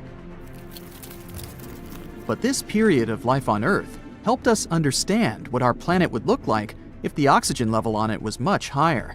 And here's what we learned. We've already talked about the initial boost of energy and the exhaustion that follows, so we might need to wear special masks or equipment to help us breathe comfortably. Such an environment could also help you heal faster. It's like having a team of tiny doctors inside your body. But the downside is that it could also make you more susceptible to certain diseases and illnesses. So we're maintaining a balance then, I guess. And with all that oxygen, we'd have some pretty spectacular sunsets and sunrises to enjoy. The extra oxygen in the atmosphere would scatter light in new and interesting ways, creating breathtaking displays of color in the sky. And it's not just humans that would be affected. Plants and animals can also experience some wacky effects. Plants might grow like they're on steroids, reaching towering heights, like the beanstalk from that fairy tale. Imagine how much food we'd be able to harvest. Giant trees and crops could provide us with more sustenance than we've ever had. And animals might experience some crazy mutations. The oxygen-loving species, like insects and arachnids, would be the winners of this situation. They would simply thrive in such a world, growing bigger and stronger than ever before. So if you've ever been terrified of a giant spider that you found in the house, just imagine what it would be like if it were 5 times bigger. But for species that have adapted to lower oxygen levels, things don't look that great. Mammals, for example, would have a pretty tough time. This could lead to a shift in the balance of power among different species, with some thriving and others struggling to survive. Overall, we could see some seriously cool adaptations, like birds developing the ability to fly higher than ever before. Dealing with huge animals could be both exciting and challenging. We'd probably have to build stronger shelters and try to stay out of their way. All this could also lead to increased natural disasters, as well as damage to ecosystems and wildlife. Fires would ignite quickly and burn fiercely, making wildfires a constant threat. Even a simple spark from a campfire could potentially lead to disaster. We might need to rethink our cooking and heating methods to avoid any accidents. By the way, if we lived on a planet with less oxygen, say about 15%, we would also have a hard time. For example, our bodies would have to work much harder to obtain the same amount of oxygen as they do on Earth. We would probably experience fatigue and shortness of breath much more quickly, and physical exercise would be much more challenging. We could have some problems with memory and concentration. So the amount of oxygen we have now is the most ideal. Let's appreciate it. As you can see, living on such a planet would be a real roller coaster. It would require some serious caution. But as long as we were careful, we'd be able to enjoy the benefits of all that extra oxygen in the air. Just be prepared for some wild and wacky effects along the way. There's a place on Earth so dangerous that even the most fearsome creatures of today wouldn't last a moment there. It used to exist in what we now call southeastern Morocco, the land called the Chem Chem beds. The story of this place stretches back to the Cretaceous period, about 100 million years ago. It might have looked like a beautiful place at first sight, a lush green forest, rivers glittering in the sun, until you meet some terrifying dinosaur. The lions or sharks of today are nothing compared to what the fossils show us. The Chem Chem beds were dominated by terrifying predators, and above them all, 3 of the largest predatory dinosaurs ever discovered. For example, Spinosaurus. This dinosaur was unlike anything you can imagine. A half reptile, half monster standing over 50 feet tall, bigger than a T-Rex. This hybrid with a crocodile-like snout and a sail on its back hunted the forests. But this dino could dive into the rivers, so not even waters were safe from it. It could catch huge fish, as if plucking them from the shallows. There was also Carcharodontosaurus, a carnivore with the name that literally means shark-toothed lizard. Its razor-sharp teeth could slice through flesh with terrifying ease. This monster stood almost as tall as a house and was faster, stronger, and more aggressive than nearly anything that had ever walked the earth. There was also Deltadromedas, a raptor-like dinosaur built for speed. It was a quick-moving ninja that stalked its prey with horrifying precision. Oh, and the skies were a fun place too. With all these pterosaur creatures flying around, these guys are often mistaken for flying dinosaurs, but they were actually a different kind, more like close cousins of dinosaurs. These majestic reptiles soared above the Chem Chem beds and had wingspans that could stretch up to 30 feet. The fingers were feathery, with a 4th finger kinda like bats. They could glide through the air so easily thanks to their super light skeleton. But it wasn't just the dinosaurs that made the Chem Chem beds so horrifying. The waters also hid their own dark secrets. They were home to giant, terrifying fish and crocodile-like creatures. Their jaws were strong enough to crush bone, and they were lurking beneath the surface, waiting for anything unlucky enough to stumble into their path. One of the river creatures was Sarcosuchus, also called the super croc. Being about 40 feet long, it could easily swallow an adult human. Or better yet, it could take on a full-grown dinosaur and win. Its jaws snapped with unimaginable force, and no creature, not even Spinosaurus, was safe from it. Coelacanths could also hang out in the rivers. It was a monstrous predator that could easily swallow a huge fish whole. They had these creepy, icky fins that moved in a way similar to how human arms and legs move. And they could also kind of raise their heads like humans because of a special joint in their skull. Ew. Fun fact, we thought these monsters had gone extinct 60 million years ago, together with dinosaurs. But recently, we rediscovered them living and thriving in the Indian Ocean. Turns out they were just hiding in the deep waters. They probably didn't even notice the dinosaur asteroid or humans at all. Yay? Don't worry, over millions of years, they became basically harmless. They got 4 to 5 times smaller, even though they still weigh about 200 pounds. Just imagine what they were like back in the day. Chem Chem waters were also home to giant lungfish and other creepy aquatic creatures. So you couldn't even drink or take a swim safely without getting bitten by something. Whew, what a place. Even turtles there were the size of cars. Imagine trying to survive in a world where creatures like this are literally everywhere. And I mean everywhere. This place was unique not because huge beasts lived there, but because of the sheer number of predators. You might think, it shouldn't be that easy for all these predators to hang out in one place, right? And you're right. Seems like prey was scarce there. That's even more chilling.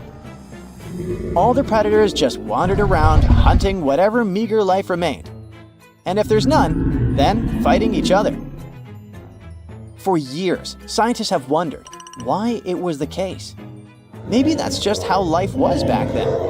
and all corners of Earth were crazy like that? Or is there something special about this place? Some even say that maybe it's just because we only found predators' fossils. Well, normal, friendly animals have disappeared, and that the fossil record might be skewed.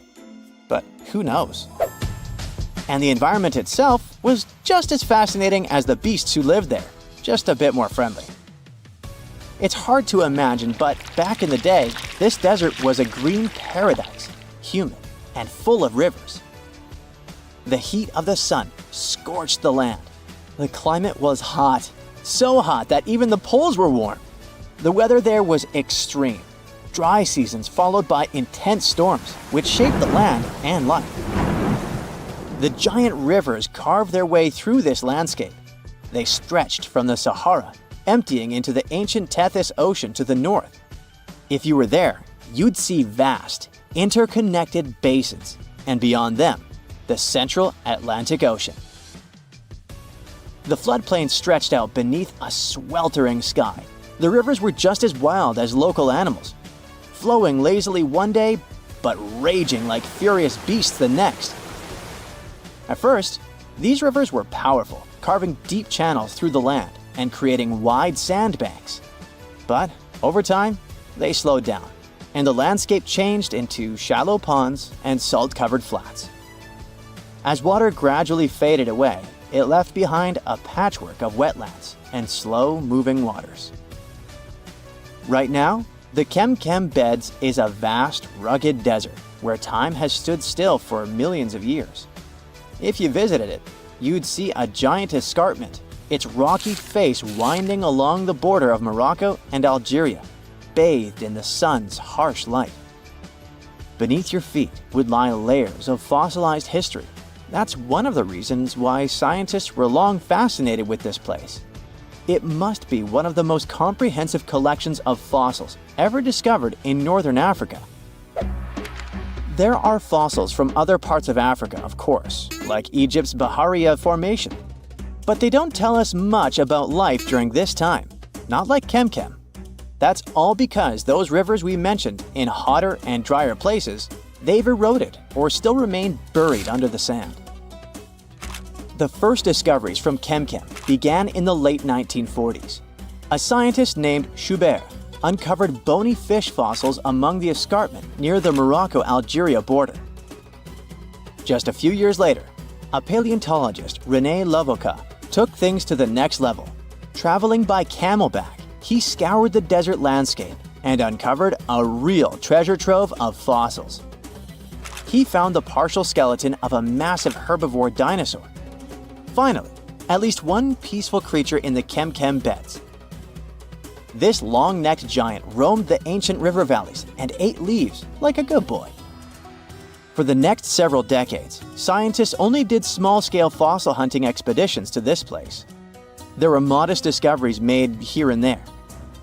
Then, in the 1970s, German paleontologist Helmut Alberti led his team to the Chem Chem beds, and that's when things took a wild turn. They uncovered fossils of prehistoric fish, crocodiles, dinosaurs, and pieces of the infamous Spinosaurus. Imagine being one of the scientists on that team. They were probably jumping from excitement. By the mid-1990s, the fossil game changed dramatically. Incredible new species were identified from the Chem Chem beds. Over the years, the discovery pace has only accelerated. Paleontologists, armed with new tools and techniques, have uncovered more fossils than ever before, and there's only more to come. Australia used to have its own giants. Those were huge animals that could have dwarfed anything living on this continent these days. Scientists found the remains of many of those ancient creatures in the Narracuta Caves in South Australia, 4 hours away from Adelaide. It's a lovely region, but it can be treacherous. Watch out for holes the ground is pocked with. Known as pitfall traps, many of them are no wider than a coffee table. They're deep and plunge into the darkest of caverns. One of such caverns is called Victoria Fossil Cave, and it's a treasury that's been hiding the bones of around 45,000 animals for centuries. Some of the oldest bones belong to creatures far more terrifying than any animal you can encounter today. Those were the ancient Australian megafauna, huge beasts that roamed the continent during the Pleistocene epoch. During those, there were giant snakes, huge flightless birds, wombat-like creatures the size of a rhinoceros, and many others. One of the largest examples of the Australian megafauna scientists have discovered so far is the Diprotodon. That giant herbivorous creature was 10 feet long and 6.5 feet tall, and weighed more than 6,000 pounds, about as much as a small Asian elephant. Even though this terrifying beast didn't eat meat, it could have smashed other animals with its sheer weight. Scientists have found the remains of hundreds of such creatures all over Australia, so it's safe to say that no other animal from that time or in that location was larger than this giant. Despite its creepy appearance, the Diprotodon was a relative to the modern-day wombat, and those are known to sometimes pounce humans. The Diprotodon had toes that pointed inward and were well suited for digging burrows. On the other hand, Diprotodon was a giant, and it was unlikely that it used to do so. It was likely a trait it had inherited from its smaller burrowing ancestors, or it could have used its claws to search for roots. This theory is supported by the fact that the animal's pouch was facing backward. It prevented any dirt from collecting inside while the creature was digging. Since this animal was so big, it didn't have to worry much about predators. Up until 60,000 years ago, when the first humans appeared on the continent, full-grown Diprotodons only had to look out for creatures like the quincana. Measuring in at a whopping 20 feet long, the quincana was a land crocodile. It lived in Australia from around 20 million to 40,000 years ago. It disappeared along with most other mega creatures of the last ice age. It's thought to be the result of the first humans coming to the continent. Even though the quincana was extremely fast and dangerous, it was possible that this creature got outcompeted by human hunters who took all available prey.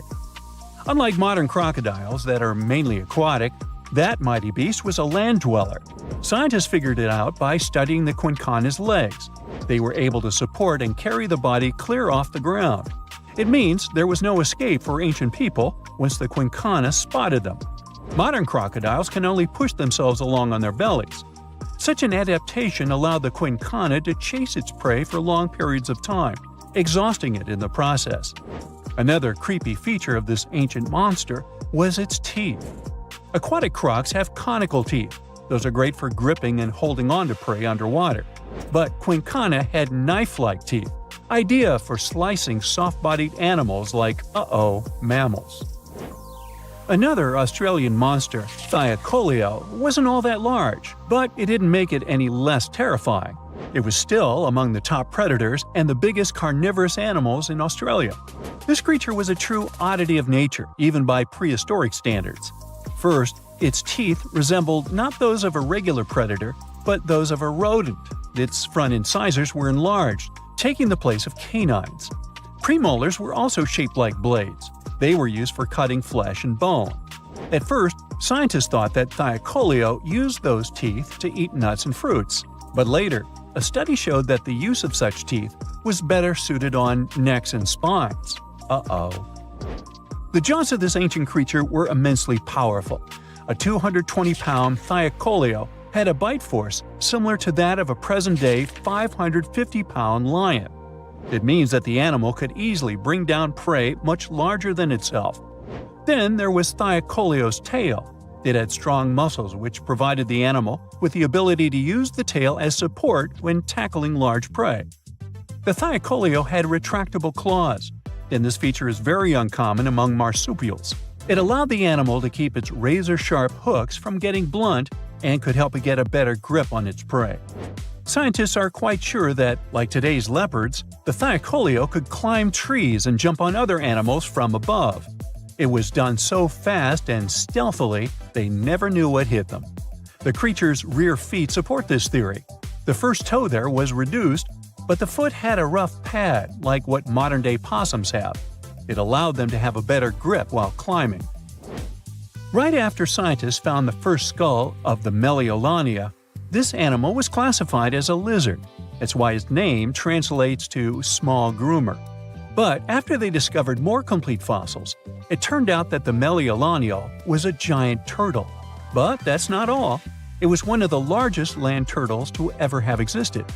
The main reason researchers initially believed the creature to be a lizard was the fact that its skull was adorned with a series of spikes. It's something the modern-day horned lizard can boast. But even after discovering the true nature of the Meliolania, scientists still don't know how to properly catalog it. It might have been a creature that folded its neck under its spine, or it could have folded it to the side. Beside those defensive mechanisms on its head, the Meliolania was also equipped with a spiked tail, which was probably used to prevent predators from attacking the animal from behind. Most species of the Meliolania disappeared around 2,000 to 3,000 years ago because of humans who hunted them to extinction in both Australia and on the surrounding islands. It took around 2 centuries for these turtles to go extinct in that region of the globe. The Megalania was a giant Australian lizard that existed at the end of the Pleistocene epoch. It looked like a Komodo dragon and the Australian monitor lizard, which are both believed to be Megalania's closest living relatives. Fossils tell us that the ancient animal was anywhere from 15 to 26 feet in length. Ow! The youngest fossil remains of this ancient Australian monitor lizard date back to about 50,000 years ago. The first indigenous settlers must have encountered Megalania, which led to the lizard's extinction. Originally, scientists thought that the Megalania was the only member of the genus Megalania, but these days it belongs to the genus Venomous, which means that the prehistoric creature is closely related to other Australian monitor lizards. Our next giant creature on our list was once dubbed an ostrich on steroids. I mean, look at it.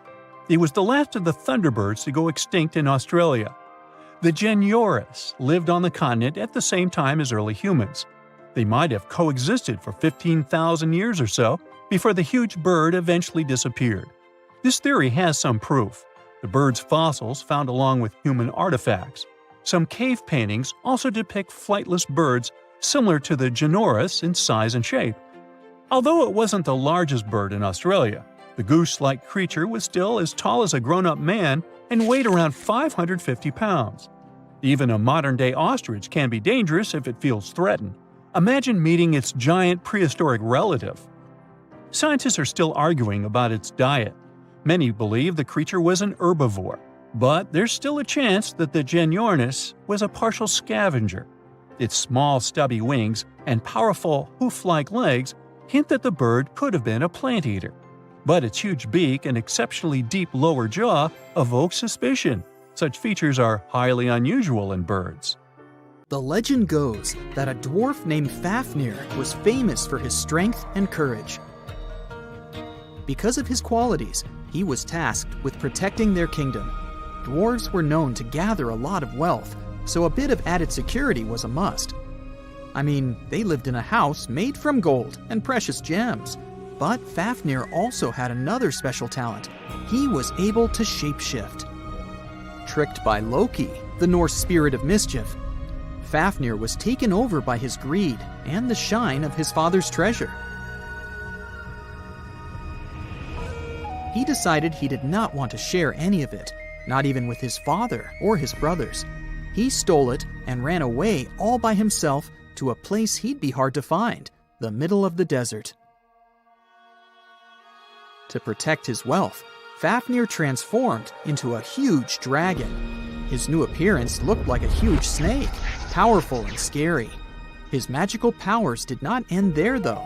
Because the dragon couldn't fly, he also spread poison all around his new home, so no one had a chance to survive if they wanted to take his gold away.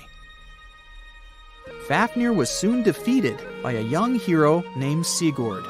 The legend of Fafnir tries to explain why family is more important than greed. It also shows the many magical powers dragons possess. But the most interesting part is that it's quite a good example of how dragons came to be in our tales. But hey, this is just one of the many stories mentioning dragons. Just switch on your TV or peek into any bookstore, and you'll surely stumble upon dragons somewhere. Variations of dragon-like creatures have been described in stories from all over the world, from Asia to Northern Europe. Most of these creatures are depicted with reptile-like bodies, wings, and claws. And the scariest trait of them all, They can breathe fire out of their mouths. The name of these creatures comes from the Latin word draconum, which translates to huge serpent. But let's take a trip down memory lane to see how it all started. An Asian historian, for example, discovered some fossils back in the 4th century BCE and decided that he'd stumbled upon dragons. It's easy to understand why he got so confused if you look at a fossilized stegosaurus. It was 30 feet long, 14 feet tall, and covered in armored plates and spikes. The Nile crocodile might have gotten mistaken for a dragon too. It still exists today and lives in sub-Saharan Africa, but it may have been more popular in ancient times. When reaching maturity, Nile crocodiles can grow up to 18 feet long. But that's not all. It can even walk with its body off the ground, and some were even pictured standing on their 2 back legs. Goannas are dragon-like lizards that live in Australia. Large as they are, they also have razor-sharp teeth and claws, and are also known to even produce venom. It's easy to see why goannas may be the source for the Australian version of dragons. When humans first discovered whale bones back in the day, we had no idea these animals lived in the sea. Given their size, we surely must have thought they were dangerous. And because we rarely see whales, if we don't go underwater of course, they were poorly understood and easily mistaken for dragons too. Probably the most interesting source of dragon mythology is actually the human brain. In a book called An Instinct for Dragons, there was a theory which claimed that dragons existed in almost all ancient cultures because we had evolved to fear large predators to survive. We aren't the only mammals to do this. Monkeys have an innate fear of snakes and large cats too, for example. When you combine these natural traits with folklore, you get a lot of dragon stories everywhere, adapted to each region. Reptilian beasts with magical powers date back as far as the origins of human civilization itself. I'm talking about ancient Mesopotamia. Humans back then used to believe in all sorts of creatures, but their head spirit was Marduk, the patron of the city of Babylon. If you look at the artwork from back then, Marduk was depicted with a snake-like dragon at his side. It could be either nice or vengeful, depending on what mood it was in. If you want to sign up to become a dragon, the first thing they'll ask you at the interview will be if you can breathe fire, of course. So scientists have tried to look into some ways that could make it real for dragons to breathe out fire without damaging their throats. To do that, they examined the bombardier beetle. This eccentric insect can pack up some really hot substances in its belly. Once the creature gets bothered by something, it shoots out a fiery load of chemicals. In all fairness, it's not really fire, but it does burn, so it's close enough. Going back to dragons, they'd need to have similar glands in their throats to produce the same effect. But where do dragons come from? They didn't just appear out of nowhere, regardless of the source you consult. Some tales, like that of Fafnir, say that even humans can turn into dragons, but the most popular theory is that dragons start out as eggs. Some sources even draft a series of stages a dragon has to go through during its life. Everything starts with hatching. Dragons are said to eat their way out of those shells and break the sides of the egg. Then there's the wormling stage, which is what dragon specialists, or dragonologists if you like, call a newly hatched dragon. It's still small and weak, but don't worry, it can take care of itself pretty well. The rest of a dragon's life stages are pretty self-explanatory. There are grown-up dragons, then ancient ones. A dragon's life ends when it reaches the twilight stage. Some sources claim dragons never stopped growing. Others even say they never reach the end of their lives. They just pass on to another type of spiritual existence. Dragons are known to be the symbol of a lot of different things, but that all depends on their origin. In some regions of Asia, they are known to bring luck, power, and wealth. To become a powerful warrior in Britain, you'd need to first defeat a dragon. That's why you often see them on flags. The flag of Wales, for example, has a large red dragon on a green and white background. Western stories aren't as nice to dragons. They are often seen as evil and vengeful. Another myth associated with dragons is that they love gold and precious stones. This greedy side of their temperament seems to date back to ancient Greece, where dragons were tasked with guarding treasures. Some of these guarding dragons were seen in such tales as The Hobbit and in the Harry Potter series. As for dragons' magical abilities, they also vary a lot. Some were said to have blood with supernatural properties. Some were rumored to be able to speak. Others were famous for their wisdom. A lot of dragons in ancient literature could fly or shapeshift, even into humans. Some real-life creatures got their names thanks to bearing a resemblance to dragons, like the dragonfly that has more than 5,000 subspecies we know about. It got its name from folklore tales, as Europeans in the Middle Ages saw it as an evil insect. Dragonflies were accused of some really nasty things, like biting people's eyes and mouths. But the creature that resembles mythical dragons most is a reptile called the flying dragon. They're seen in wooded areas of Southeast Asia. They don't really have wings per se, but parts of their ribs are elongated to support some extra skin that allows them to leap through the air between trees. Those wings are also brightly colored and contrast with their brown bodies. So, we all know that Mother Nature is wise. If she blesses some creature with a particular body part, it should make perfect sense, right? Well, yeah, but still, some wildlife shots make you wonder if evolution has gone the wrong way. Snakes' natural design allows them to swallow a whole mouse. But in some cases, this cool ability can turn against them. Yes, snakes can actually swallow themselves. Scientists believe that they mostly do this because of stress, captivity, temperature regulation, hunger, or illness. The snake is pretty helpless in this situation, you can tell. If it doesn't get help in time, digestive juices may begin to corrode the swallowed tail. So if you ever catch your pet snake doing this, try to stop it, or take it to the vet. Okay, but what about the fangs, I hear you ask? Does a venomous snake have immunity to its own venom? Well, if the snake digests it, it will be okay. It's because protein is a primary component in venom. And besides, the venom is excreted by the gland in the snake's mouth. So no matter whom the snake bites, chances are that it's going to drink a bit. So the only way a snake can actually suffer from its own venom is by biting itself straight into the blood vessel. In this case, it'll experience the same reaction as any other animal. Now, think you're having a bad hair day? Hey, check this guy out. Chris was an Australian merino ram who became a celebrity in 2015 after being discovered in the wild. Farmers shorn him and gained nearly 90 pounds of wool. When the animal was found, he carried over 5 years' worth of fleece on his body.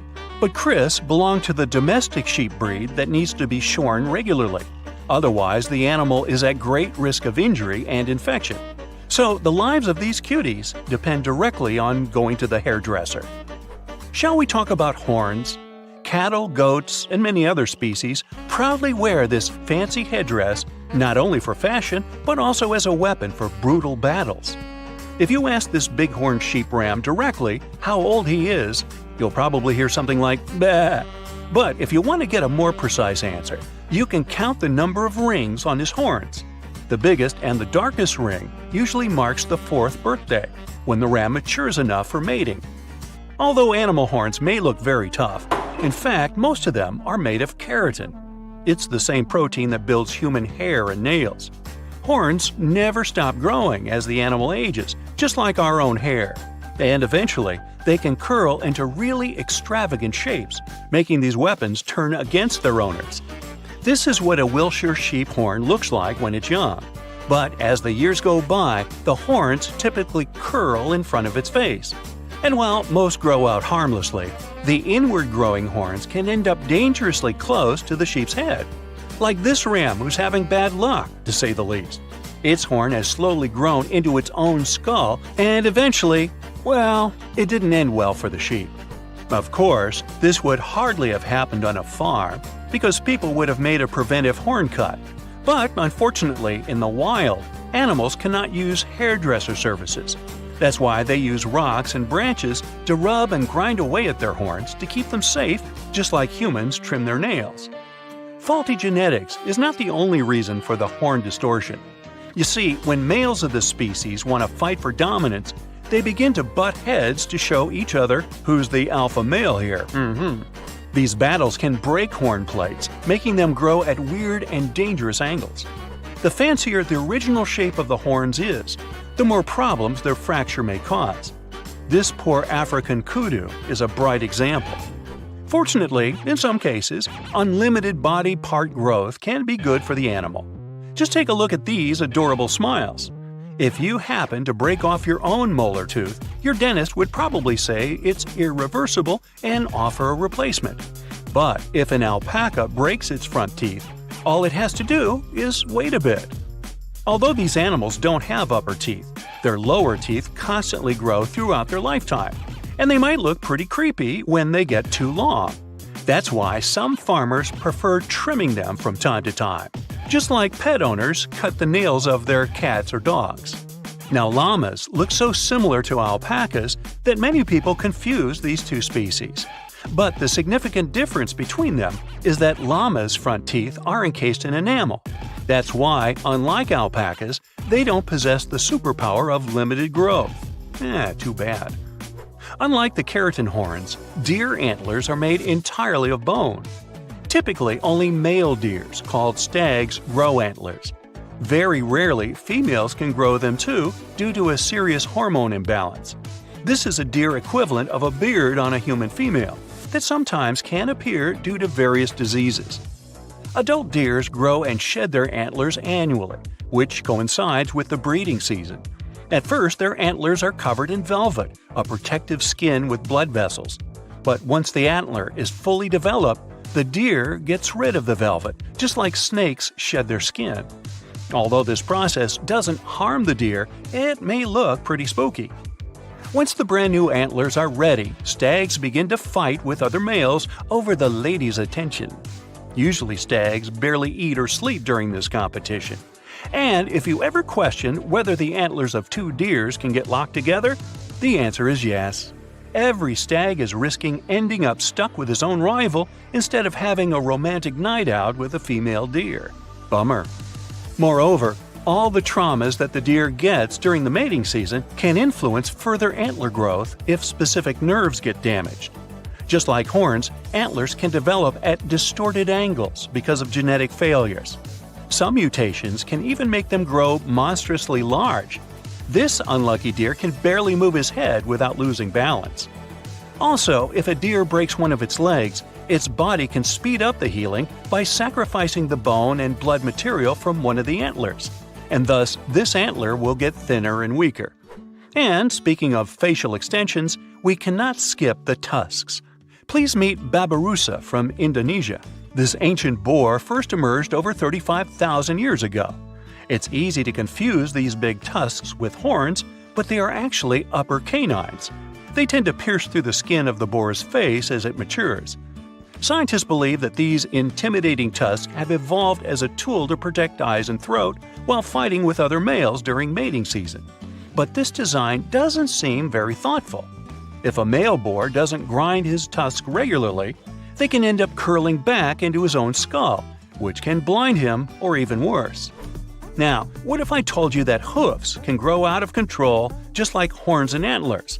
It took evolution millions of years to turn the middle toe of the animal's foot bone into the hoof. And just like toenails, they tend to grow and curl into creepy shapes if they aren't cut regularly.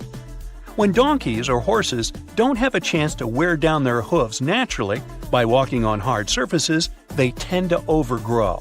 This makes the animals walk on the balls of their feet and overstretch the tendons, which may result in pain and bone loss. And eventually, they can lose the ability to walk at all.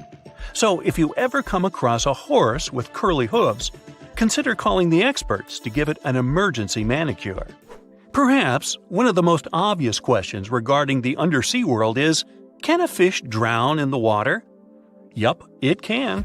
Although gills are an amazing gift of nature, there are still many factors that may deprive a fish of healthy breathing. When the oxygen level in the water is too low, fish begin to suffocate. But it happens very rarely in the wild. Oxygen deficit usually appears in aquariums that are not washed and replenished often enough.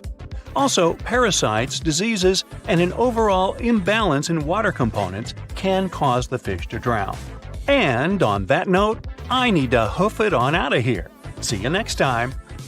In July 1990, 4 Czech guys decided to go on an adventure to find the Mongolian death worm, a creature that might have inspired the monster you've seen in the movie Doom. They say it lives somewhere deep in the Gobi Desert, so they flew to Mongolia, hopped into an ATV, and hired some local guides to help them. All that to meet a creature that is up to 6 feet long, can spit acid that could melt anything, and is capable of shooting electricity at those it doesn't like.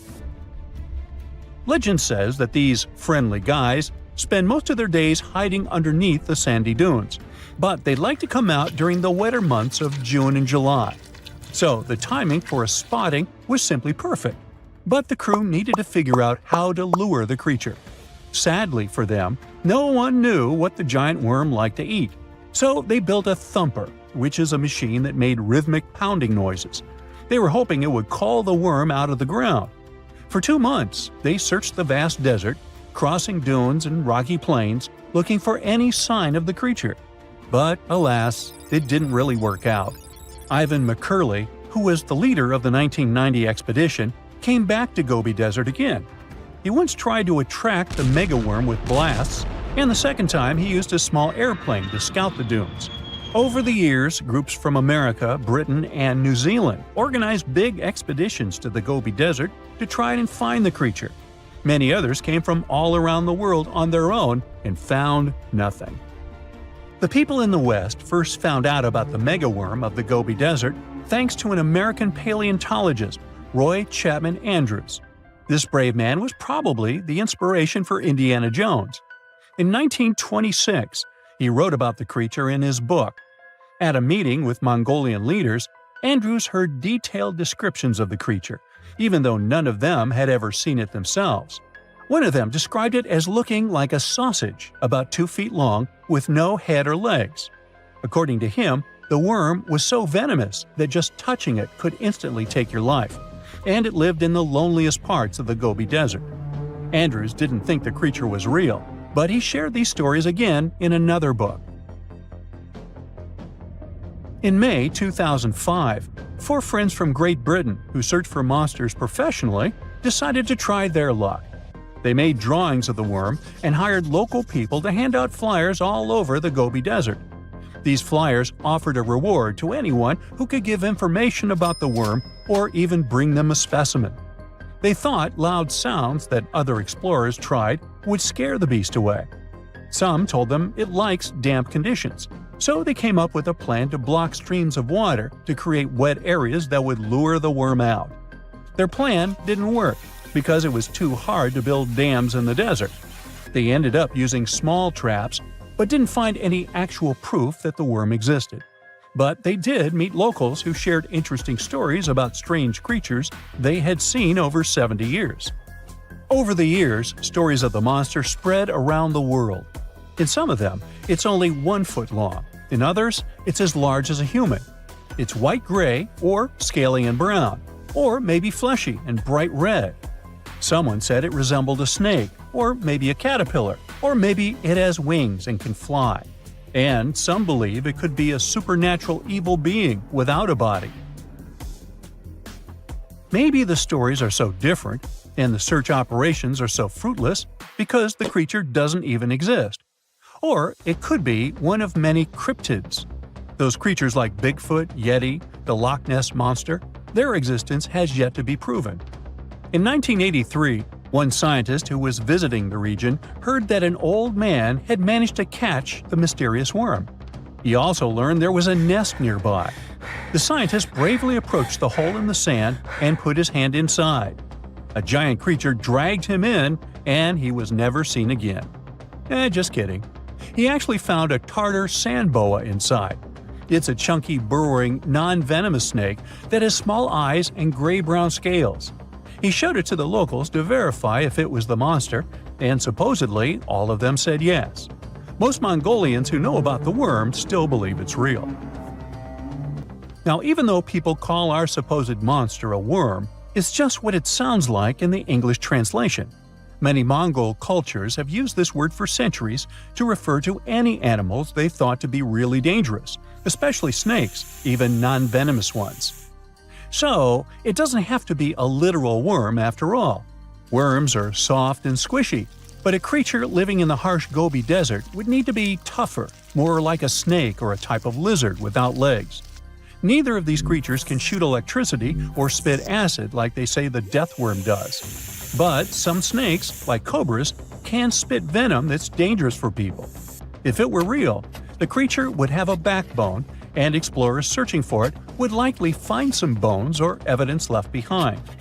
And there are actually fossil remains all over the Gobi Desert. Scientists found representatives of over 80 dino groups here over the last almost 100 years. It all started with the world's first dinosaur egg nests. This discovery changed all the scientists knew about dinos. It was the first proof they laid eggs. In the following 2 years, the same expedition team unearthed over 100 dinosaurs and took them to the American Museum of Natural History, where you can still see them today. Some of them were swimming around in the Cretaceous Sea that used to be here about 71 million years ago. They resembled modern birds. The mystery of the megaworm is still unsolved, but there used to be another mystery scientists finally managed to explain. Back in the 13th century, a famous traveler, Marco Polo, not the guy from the swimming pool game, crossed the Gobi Desert. He thought he could hear mysterious noises, like the sounds of musical instruments such as drums. He wrote about it in his book and believed he might be hearing the voices of restless spirits. Scientists call these noises singing sands or booming sands. Unlike the squeaky sound you might hear when walking on a sandy beach, these desert sounds are much louder, like a musical instrument playing deep, haunting notes. Over the years, people came up with all kinds of ideas about what caused the sounds, like underground water or winds making the sand vibrate. Not all dunes can do this, and scientists wanted to figure out why.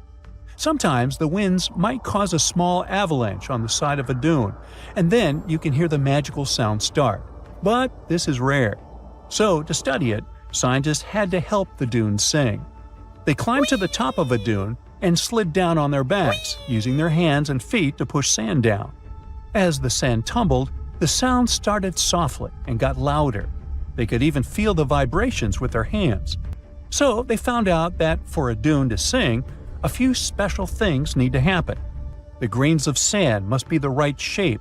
The dune has to be big, and the sand must be very dry, so no singing after it rains. Inside the dune, there's a hard layer of packed sand that acts like a giant speaker. This layer bounces the sound waves back and forth, makes the noise louder and louder, and creates a haunting melody that can fill the desert air. In other words, the dunes can play tunes. Yeah, sorry, I couldn't help myself with that one. Guam is not like any other island. It should be, from the looks of it, a peaceful green paradise in the vast blue of the Pacific.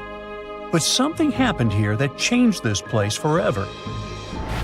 Guam was invaded by awful little creatures, millions of them. Ecologists can't catch a break in this place. One time they had a cool island get-together. People roasted a whole pig over a fire, laughing and talking. But when everyone stepped away for just a moment, something else decided to crash the party. When they returned, they saw it, a thick snake wrapped around the roast pig. Its eyes shimmered under the fading firelight, scales reflecting the embers. It was eating, swallowing the chunks of pork whole. A brown tree snake. This creature wasn't supposed to be here in the first place. It's an invasive species. It crept onto a cargo ship back in the 1940s, and in the years that followed, it couldn't stop bothering the island's true inhabitants, the birds.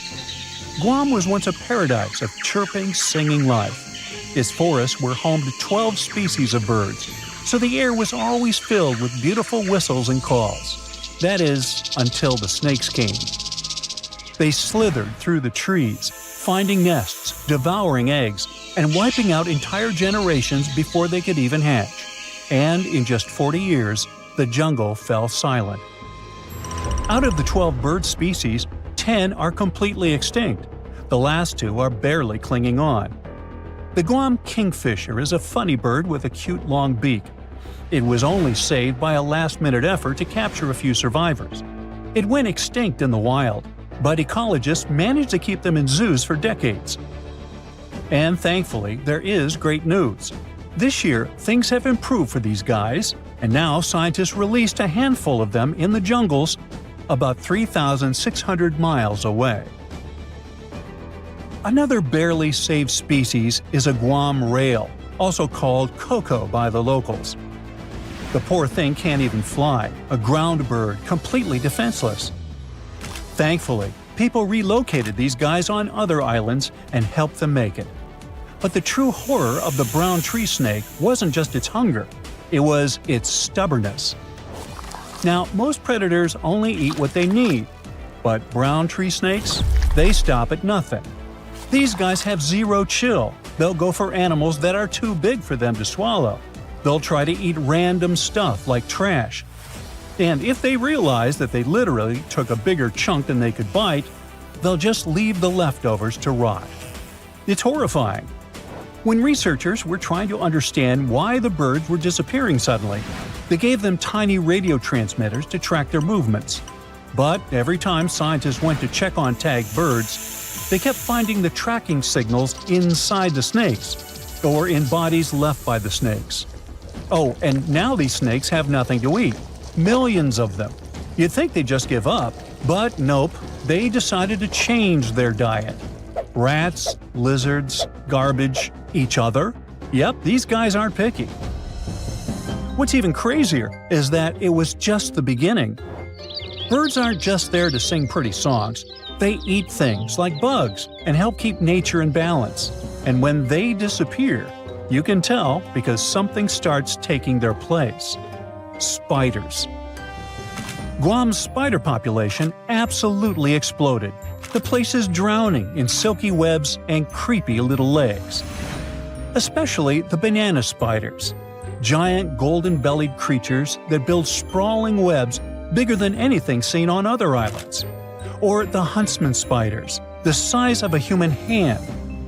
Like the name hints, they chase their prey down the island, skittering across the jungle floor, and use fangs to inject venom quickly. Tiny Argyle Road spiders are also lurking among them. These are sneaky little thieves that steal food from their much bigger neighbors. Sometimes they even eat those neighbors. And finally, the tent web spiders, whose webs are like entire cities. They create a single mass of silk where dozens, sometimes hundreds of spiders live together. Some ecologists call them condo webs, like some multi-level apartment complexes. These condo webs stretch from the ground all the way up to the jungle canopy, so the forest starts looking like a Halloween party. You can wrap into these things like a mummy. It became so common that hikers started carrying spider sticks, long branches used to sweep away the webs before they got caught in their faces and clothes. Recently, in 2012, they finally decided to count all these guys. Well, you'd never guess it. From 500 to 730 million eight-legged creatures in the jungle. The island has 40 times more of them than other places nearby, like islands of Rota, Tinian, and Saipan combined. And that's a low estimate, because some webs are not within an arm's reach. And these guys keep evolving too. The banana spiders usually weave something called a stabilimentum. It's a zigzag pattern of thick white silk woven through the web. Though scientists aren't entirely sure why they do it. Maybe it strengthens the web or makes them look bigger or scarier. The strongest theory is that it warns birds. The bright, thick pattern tells them not to fly around here because they'll ruin everything. Oh, but on Guam, you don't have to worry about the birds at all. So now they stop decorating their webs entirely. The worst part is that no one really knows how to fix this. To protect one of the species called the Micronesian starling, ecologists built nest boxes. safe enclosed spaces where the birds could raise their chicks. To make sure snakes couldn't reach them, they installed smooth metal poles beneath called baffles. The idea was simple. The poles were too wide, too slippery. The snakes wouldn't be able to climb them. Well, that was the hope. These brown tree snakes decided to lasso the poles instead of climbing them. One snake, thin as a rope, wrapped itself completely around the metal cylinder, coiling into a loop. Then it began shimmying up the pole. Scientists only discovered this in 2021. They've never seen a snake pull this one before. They literally refuse to leave the birds alone. Humans have tried everything: trapping them, building barriers, scouring the forest with flashlights at night, setting up fences. But nothing has worked, so far. There are just way too many of those guys, and they're all too smart. Now, just so you know, the U.S. spends nearly $4 million every year trying to control this disaster. But the only real success is a single tiny patch of land at Andersen Air Force Base. Scientists managed to drive down the snake population there using bait. But the truth is slowly sinking in. The snakes aren't leaving.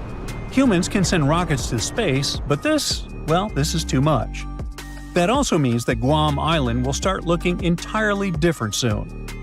Guam's forests always felt mysterious and kinda creepy, even without the invaders. There's no soil, no soft place to step.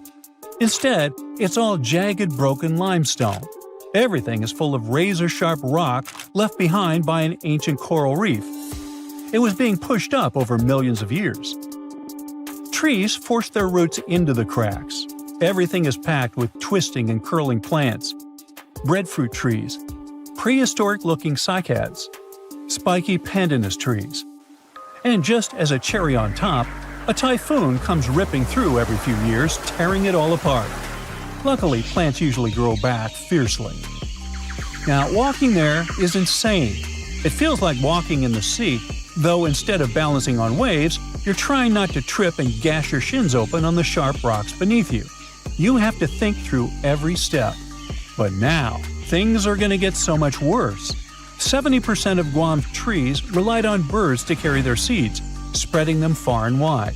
So, without the help of birds, the trees drop their fruit directly to the ground, where it sits and rots. So nothing grows.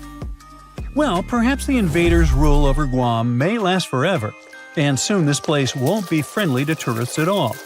It may become one of the worst places on Earth, if it isn't already.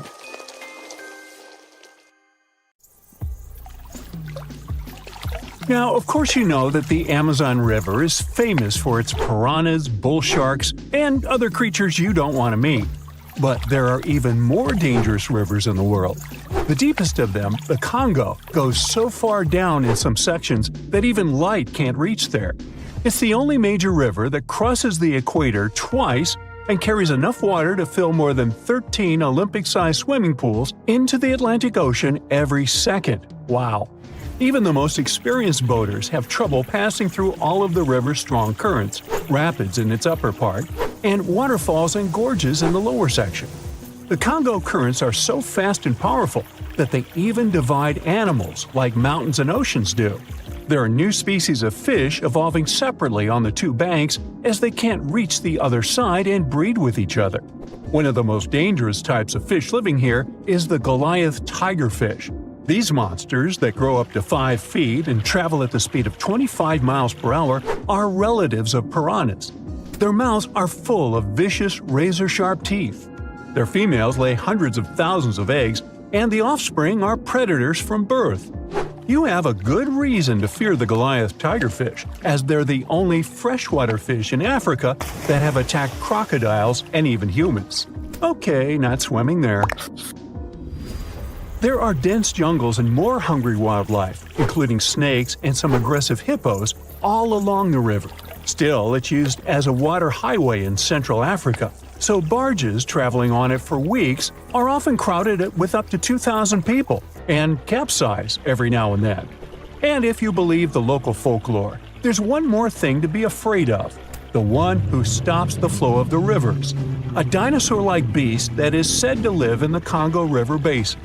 There have been over 100 sightings over the last century, but no one can provide solid evidence the beast is real. At the turn of the 21st century, there was a series of terrible, mysterious stories on the Kali River in Asia. Something described as a mud-colored water pig would drag swimmers underwater in front of terrified eyewitnesses. British biologist Jeremy Wade stepped up to crack the case. He noticed that all the scary incidents were happening in one specific spot, stretching about 4 miles. Villagers told him this creature was growing big and bad from all the food it got. Wade examined the water with a depth sounder and thought it could have been a whirlpool. Then the monster dragged a domestic water buffalo into the water. The buffaloes are big and heavy, so the creature that attacked it would have to be super strong. Saltwater crocodiles don't go so far inland, and the most common local species of crocodiles don't live in cold waters. There were no bull sharks in the area either. Finally, Wade spotted several goonch catfish underwater. Some of them were human-sized. They couldn't capture these monsters with a regular fishing rod, but a special ceremonial construction did the job. The largest fish was 6 feet 7 inches long and 3 times the weight of an average gaunch. It was large enough to take down a human or a large animal, but Wade mentioned there could be even bigger ones living in the Kali River. The Orinoco River in South America is dangerous to navigate because of some crazy curves and strong underwater currents. It's easy to get lost here, even if you have your GPS on. There are sudden waterfalls all along, and you must be prepared to handle those to survive. The river is the only home to a rare Orinoco crocodile and has some pretty scary-looking vampire fish swimming around. This payara fish has sharp, spiky daggers that line their gums and 2 elongated fangs that rise from their lower jaws. Could probably use an orthodontist and some braces, you think? It's a ferocious hunter constantly looking for the next victim, which is going to be a medium or large-sized fish. If a human catches a payara, it will defend itself, leaving cuts, nips, and bites, but there are no known cases of this cutie taking a human life. Well, that's good. The Yellow River in China received its name after its color, but it wasn't always this yellow. It was first formed at least 30 million years ago and shifted its course over 30 times over the centuries. Yellow sediments moving downstream from a plateau in the distance transformed it from clear to muddy. This fine-grained substance piled up at the bottom of the river and formed natural dams. The huge amounts of water that the river carries need to find their way to the sea, and that's when major floods happened, taking several million lives in various epochs. The locals tried to solve the problem by building higher and higher levees, but it only made things worse. Water coming out of the river would now have nowhere to back up, as the riverbed was higher than the surrounding land. This even shifted the river's mouth. Now there are massive dams and dikes all along the river to try to contain it. The Parana River is the second longest in Latin America and has many tributaries. They flow in from the highlands near the Andes, and there's a huge drainage in the wet season. This makes the river a perfect home for, guess what, piranhas. There are 30 to 60 species of these scary fish in the Parana waters. In late 2013, they attacked bathers cooling off by the water on a hot day. People started running out of the river as they felt something was biting them in the water. Luckily, no one lost their lives in the accident, but it's still considered one of the most audacious piranha attacks ever recorded. Biologists later determined that the type of piranhas, called palomates, was to blame for this, and humans had probably disturbed their breeding grounds. Well, the piranha also has a strong current that is tricky for boats and swimmers to overcome. Plus, it often floods, which can be dangerous for people living in the surrounding areas. The longest river in the world, the Nile, flows through 11 countries all the way into the Mediterranean Sea. Expeditions have spent centuries looking for its source, and no one still knows for sure where this mighty river begins. Adding to the mystery, the Nile takes an unexpected turn right in the middle of the Sahara. Scientists have figured out the reason is a massive underground rock formation from millions of years ago. The Nile has served as the most important water highway for civilizations through centuries, but it has some pretty dangerous inhabitants, like crocodiles that grow to be 20 feet long, which is slightly more than the height of an average giraffe. These bad guys can reach a speed of 30 miles per hour on land and take the lives of a couple hundred people every year. Hippopotamuses that also live here sometimes go after boats, and venomous snakes like the black mamba and the Egyptian cobra add to the mix. One of the most dangerous creatures on the Nile is the mosquito, as they carry around all sorts of diseases that affect hundreds of thousands of people. The Brahmaputra River in Asia carries waters from the mighty Himalayas. When the snows in the mountains melt, the river floods massively, causing landslides, displacing millions of people, and taking the lives of hundreds of animals in the nearby national parks. Such floods are also common during the monsoon season in India, from June to October, with heavy rains. The course of the Brahmaputra River is changed incredibly over the past 2.5 centuries. Erosion is another danger it's hiding. The banks of the river are mostly made of weak cohesive sand and silt, and even though the erosion rate has gone down, it is still the reason a lot of people lose their land and get displaced. The Brahmaputra is one of the few rivers in the world that has a tidal bore. That's a strong tidal wave that pushes up the river against the current where a river empties into an ocean or sea. And there you have it. Around 128 million years ago, give or take, snakes popped up out of nowhere and started thriving on Earth, eventually branching out into around 4,000 species we have today. But it's not just because they ditched their limbs and got all long and slithery. Even though there are 25 groups of limbless lizards, snakes are the one who really hit the jackpot in terms of diversity. To figure out what makes snakes so successful, scientists looked at over 60,000 snake and lizard specimens from museums all over the world. According to them, snakes have been evolving faster than lizards in key ways, which gives them the upper hand when it comes to exploring new opportunities. So if you think this is creepy, hey, I'm right there with you. But let's push forward. One major factor of their success is their feeding habits. With their flexible skulls and keen sense of smell, snakes can eat animals way bigger than their heads and track down prey like champs. When dinosaurs got wiped out around 66 million years ago, snakes were ready to adapt to the changing world and fill those empty spots. Now, we're not sure why snakes evolved so quickly, but it's clear that there's something special in the grand scheme of evolution. Just like the sudden explosion of flowering plants, these macroevolutionary singularities have shaped life on our planet in unexpected ways. Now, snakes can be found almost everywhere on Earth, showing off a wide range of traits and habitats. They can be found in deserts, rainforests, grasslands, and even deep oceans. All snakes are predators, munching on different prey, including insects, small vertebrates, other snakes, and sometimes even larger mammals or humans. Ow! However, you won't see any snakes in Ireland. Why? Well, one of the most famous legends about St. Patrick involves him driving these reptiles out of Ireland. Still, experts think snakes never lived in Ireland to begin with, so it's more of a symbolic story than anything else. There are a few more places in the world where snakes don't exist, like Iceland, Greenland, New Zealand, and Antarctica. New Zealand's lack of snakes is especially intriguing, considering its proximity to snake-heavy Australia. The reason for this seems to be the country's ever-changing climate, which makes it difficult for snakes to thrive. Now, even though New Zealand is snake-free, sea snakes occasionally make an appearance in its waters. The yellow-bellied sea snake and the yellow-lipped sea crate are known to visit the island every now and then. So when it comes to what country has the most snakes, Brazil takes the prize. With over 375 species calling it home, Brazil has a mix of harmless and dangerous snakes. The country's vast rainforests provide a perfect habitat for these reptiles, including famous constrictors like the anaconda, the boa constrictor, and the emerald tree boa.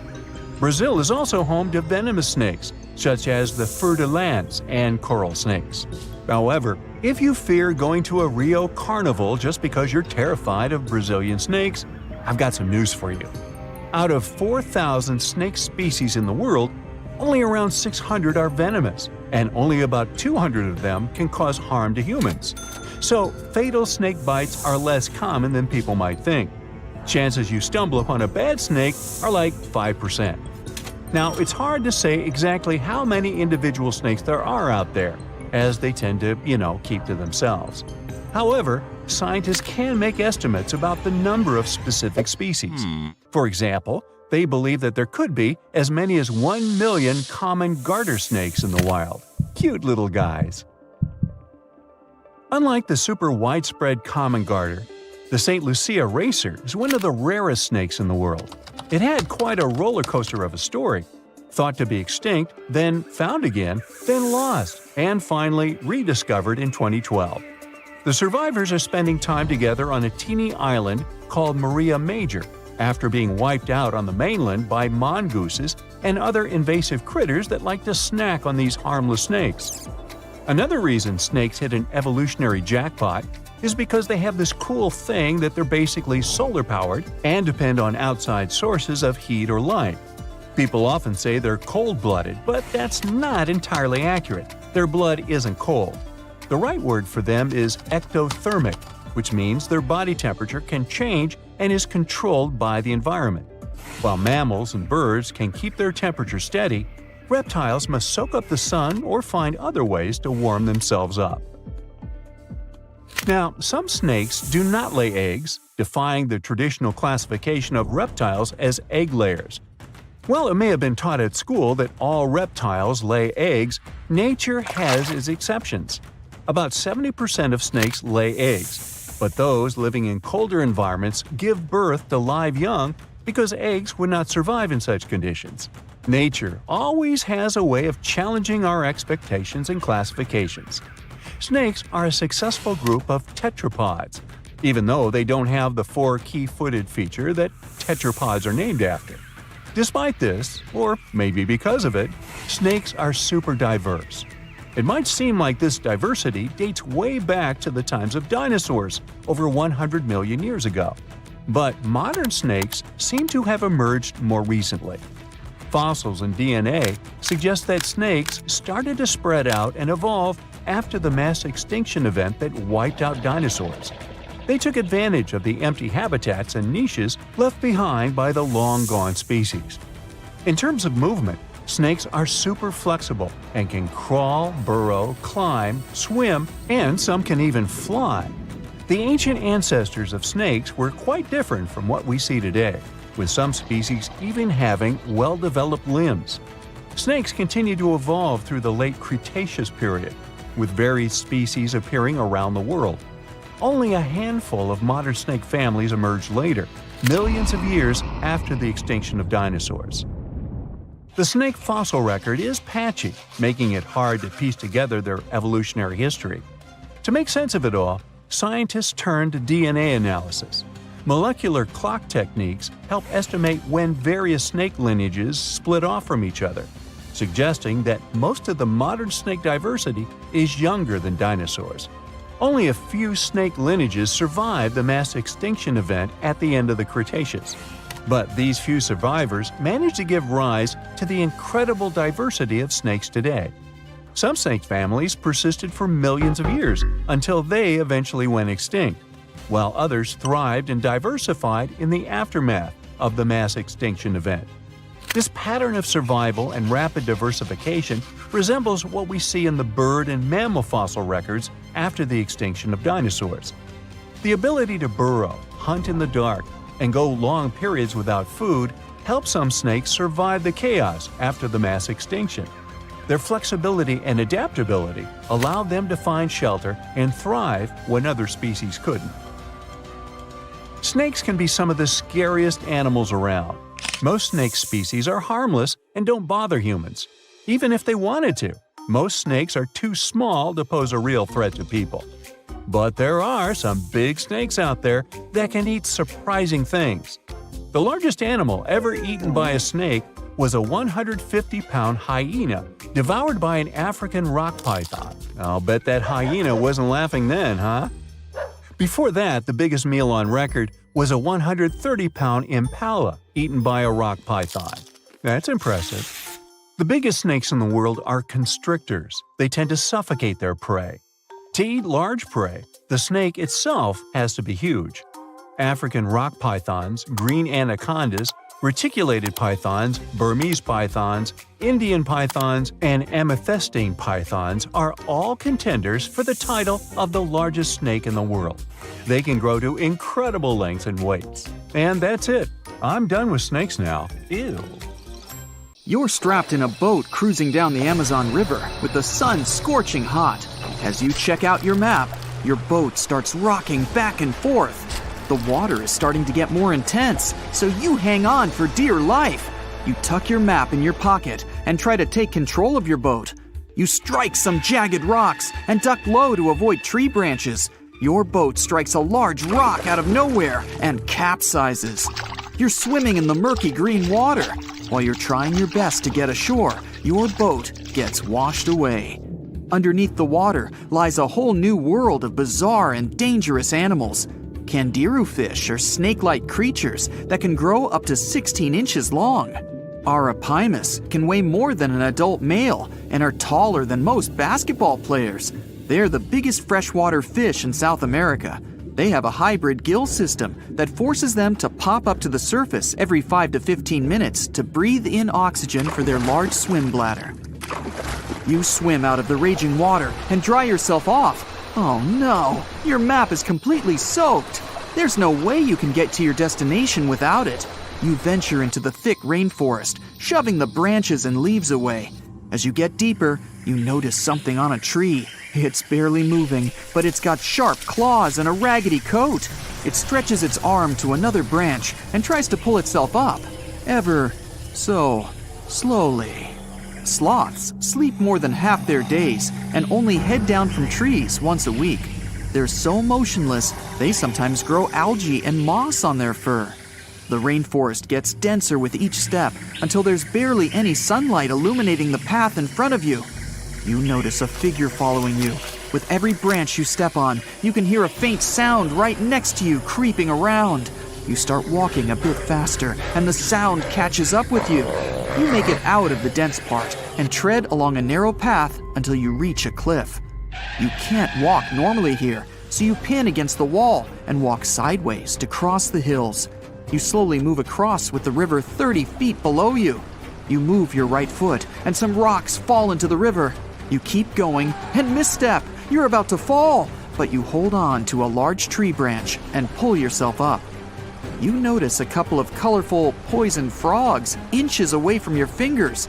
Touching any of these frogs can be extremely dangerous and harmful, despite their amazing color patterns. The golden poison frog is one of the most poisonous animals in the world. One of them hops right next to you, so you let go of the branch and fall back in the river. The river is washing you down until you reach a calm current. Underneath you is a swarm of piranhas swimming with their sharp teeth. The red color on their skin is unmistakable, so you swim off like an Olympic athlete. Piranhas will eat anything that gets in their way, no matter the size. You grip onto a log and climb up a small rock to catch your breath. There's a huge electric eel underneath the rock. Despite their name, they're more related to catfish than eels. They use their powerful 600 volts of electricity to defend themselves and catch food.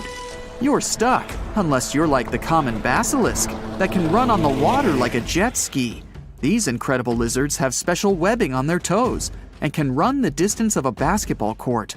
You hop on a bunch of rocks until you reach the land. You continue walking along the riverbank until you come across a moving rock. You rub your eyes and see it moving again. It's a dinosaur-looking turtle that resembles a crocodile with armor. The mata mata is a freshwater turtle that disguises itself with its surroundings to catch prey. Their heads stretch longer than their bodies. You shimmy your way past it and continue. You head back into the rainforest and find a spot to rest. Wait, there are giant ants everywhere. They're the biggest ants in the world and can produce one of the most painful stings out there, even comparable to a wasp's sting. You immediately get up and find another place to rest. As you continue walking along, you notice the same feeling of something following you. You can hear some leaves rustling, but it's getting dark, and there's no way of telling. You find a nice little spot to build a campfire and catch some Z's. But in the Amazon, everything is a threat, except for those cute capybaras wandering around. They live in groups next to water sources. They're also the biggest rodents in the world. You don't need to worry about them if you're stuck in the middle of the Amazon rainforest. Suddenly, you feel something slithering up next to you. You look down and see a massive green anaconda just about to constrict you. They are the heaviest snakes in the world and can grow up to 20 feet long and have a huge appetite. You get up and sprint your way out of there. All right, you found a decent cave to crash in. It's daytime again, and you're still alive. You continue walking along the rainforest. You were able to find some breakfast to boost your energy for the rest of the day. You spot something on a tree that looks like a branch, but it's actually a potu, a master of disguise that can spend days motionless on broken tree branches. These bizarre birds use those branches as their permanent home, where they lay their eggs and chill all day. You continue your way through the rainforest and see a Brazilian wandering spider crawling on a tree branch right in front of you. 8 of these species can be found in the Amazon area. They are some of the most aggressive and venomous spiders out there. So, you make a big detour and walk away from it. You feel someone walking next to you again, but you still can't figure out what it is. You see a steep cliff with a waterfall hitting a large lake ahead of you. Looks peaceful, until you see a team of black caimans gathering around the shore. They're the biggest predators in the whole Amazon ecosystem and feed on anything that moves. It's a good thing you're on high ground, otherwise, whoa! You slip and fall down the river, right on the deep end. So far, no caiman spotted you. You swim underwater and try to get to the opposite end of where the reptiles are. As you climb out and dry yourself off, you notice some large black spots on you. You try pulling them off, but they've latched on pretty hard. The Amazon giant leech finds its target by tracking movement and shadow. Once they attach themselves to the skin, it's extremely difficult to extract them. The best way to do so is to slide your finger next to its mouth and pull it off slowly. Ugh. You manage to get them off your body and see that the caimans are swimming towards you. You're pinned to the wall with the lake of hungry reptiles approaching. Suddenly, a pink dolphin jumps out of the water and splashes all over them. They can grow larger than humans and are the celebrities of the Amazon. Scientists think they get their color from the blood capillaries on their skin. The Amazon even has bull sharks swimming around. These carnivorous giant fish are threatening to humans and can swim in both saltwater and freshwater. These sharks prey on anything within their reach, including other sharks.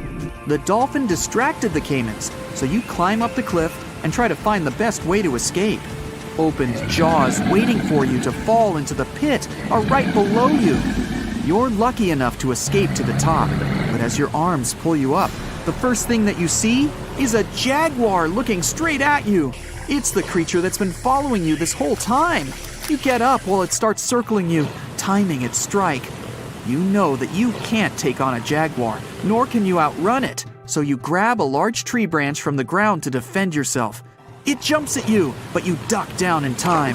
The jaguar lands in the water far away from the caiman crocs.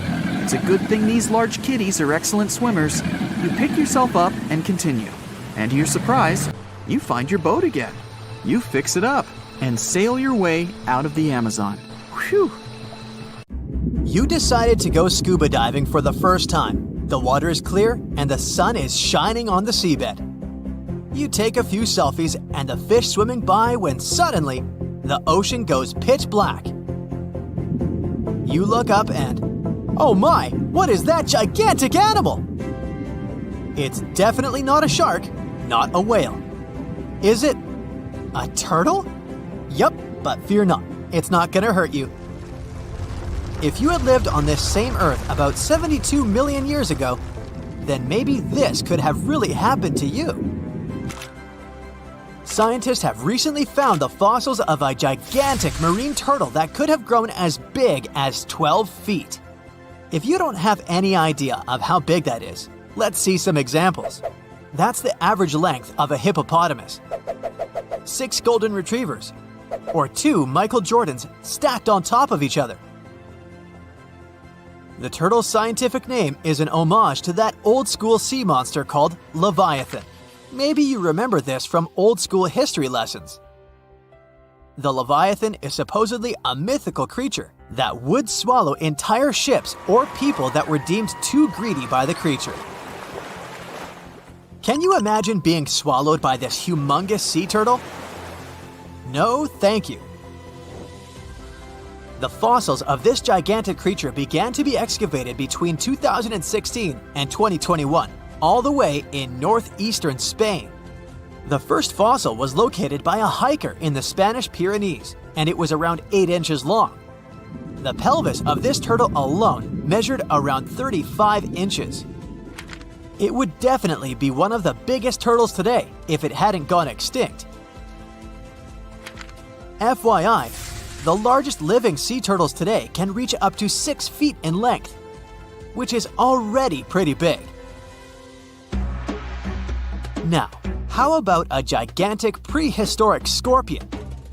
I bet most people here are not huge fans of these creatures, especially since they're poisonous, which is why the thought of a 9-foot-long aquatic scorpion might be the stuff of nightmares. Let's just say that if they hadn't gone extinct some 400 million years ago, lakes and rivers would be much more dangerous places for humans today. These gigantic insects were considered to be apex predators in their time, hunting everything from fish to other animals, even of their own kind. Yikes! I got goosebumps just imagining these creatures. Should we thank the asteroid that hit our planet now or later on in this video? Another prehistoric animal that would shock humans if it were still alive is the so-called megatherium, a gigantic sloth. This huge sloth is believed to have grown up to 20 feet long, and its weight could be up to 8,000 pounds. It was found in the woodlands and grasslands of South America. The creature used to stand on its 2 feet in order to reach leaves on high branches. These giant sloths had huge claws. They helped them climb trees. I gotta say, I feel uncomfortable imagining these elephant-sized sloths climbing trees. Oh, of course, some dinosaurs will make our super-sized creatures list. But before that, here's a fun fact. Did you know some dinosaurs are still alive today? Scientists have proven that birds are classified as theropod dinosaurs. Such infamous creatures as the T-Rex and Velociraptor belonged to this group. I'm sure you've heard these names even before you watched Jurassic Park. The Velociraptor is that scary dino that breaks into the kitchen. Well, they evolved, gained some feathers, and turned into various species of birds we know today. That means that any bird from chickens to those little blue ones is a direct descendant of dinosaurs. Now, does the name Spinosaurus ring a bell? You can see this huge dinosaur in some museums today. Its fossils, I mean. The Spinosaurus was one of the biggest land predators to walk Earth. Actually, to walk its land and water, since scientists believe that this dino was semi-aquatic. It fed mostly on meat, which means humans would be its natural prey if it lived today. This meat-eating dino lived around 90 to 100 million years ago. It was about 60 feet long, 12 feet high, and weighed up to 22 tons. Its head was around the size of 8 bowling balls and was shaped like a crocodile's face. Basically, the Spinosaurus was a big African elephant with the face of a crocodile. Just kidding. But that would look funny though, wouldn't it? A much more attractive dino was this guy. It's considered to be the largest dinosaur that has ever lived on our planet. What made it so big was its extremely long neck and very long tail. You wouldn't want to stand behind this creature, believe me. If it decided to swish its tail, you'd get catapulted very far away. This creature lived around 100 million years ago, and its fossils were first found in Argentina around 2012. The dino measured 120 feet from head to tail, which made it almost as big as an American football field in width. And have I mentioned it weighed almost as much as a space shuttle? A staggering 75 tons. If it had been a carnivore, it would have probably been the greatest predator. But this big guy was a peaceful herbivore that had such a long neck that it could eat leaves from high trees. Cute, right? We must also talk about the Shastasaurus. As the name suggests, this animal is popularly known as the Mount Shasta lizard. Even though it was a marine reptile and probably never set foot on the mountain itself, this dino was usually around 23 feet long, but there was a specific strand of this species that could get as big as 69 feet long, about the size of the great blue whale. This made it the biggest marine reptile to have ever lived. A fun fact about the Shastasaurus is that scientists believe it didn't even have teeth, which means it could only feed on soft-bodied prey, such as squid, for example. The next animal on our list is the blue whale. Believe it or not, the biggest living animal on Earth actually started small. These days, the average mature blue whale can reach up to 100 feet in length and weigh up to 200 tons. That's more or less the weight of 40 elephants put together, or 30 Tyrannosaurus rexes, or 2,670 average-sized people. Blue whales have to eat up to 50 million calories per day to support that body.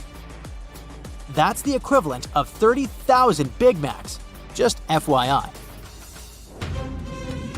But blue whales weren't always this big. They actually evolved from a four-legged mammal that lived on Earth around 48 million years ago. Their ancestor was called Pakicetus, and it was only 6 feet long. Here's a fun fact. To be able to live in the water as one does today, the blue whale had to go through some intense adaptations. A blue whale can replace up to 80 to 90% of oxygen in its lungs each time it takes a breath. A human replaces only up to 15% for comparison. It allows these animals to dive for up to 1 hour at a time, down to a staggering depth of 330 feet. Elephants were bound to make the list. Elephants are currently the largest land animals on Earth. They can grow to be about 13 feet tall and weigh up to 7 tons. That's pretty small if we compare it to the other animals that once lived on Earth, right? But if we placed a 6-foot-tall human next to an elephant, we'll see it's not at all that small. African elephants are bigger than their close relatives, Asian elephants, and they have a similar lifespan to humans, up to 70 years. Pokemon might have made us collectively wish that salamanders were real-life dragons, although they're not. They can still be pretty cool, though. There's a giant species of salamander that is known to be the largest living amphibian. They can grow to be as long as a regular-sized human, reaching up to 6 feet. I bet that wouldn't be a pleasant underwater encounter. Now, you can't find living dinosaurs nowadays, which is a good thing, mostly, but you can still meet some creatures that might have gone to lunch with them. The frilled shark, for example, is a living fossil that comes from a family of sharks that have been around for about 80 million years. One of the coolest things about it is its long, eel-like body that can grow as long as 6 feet.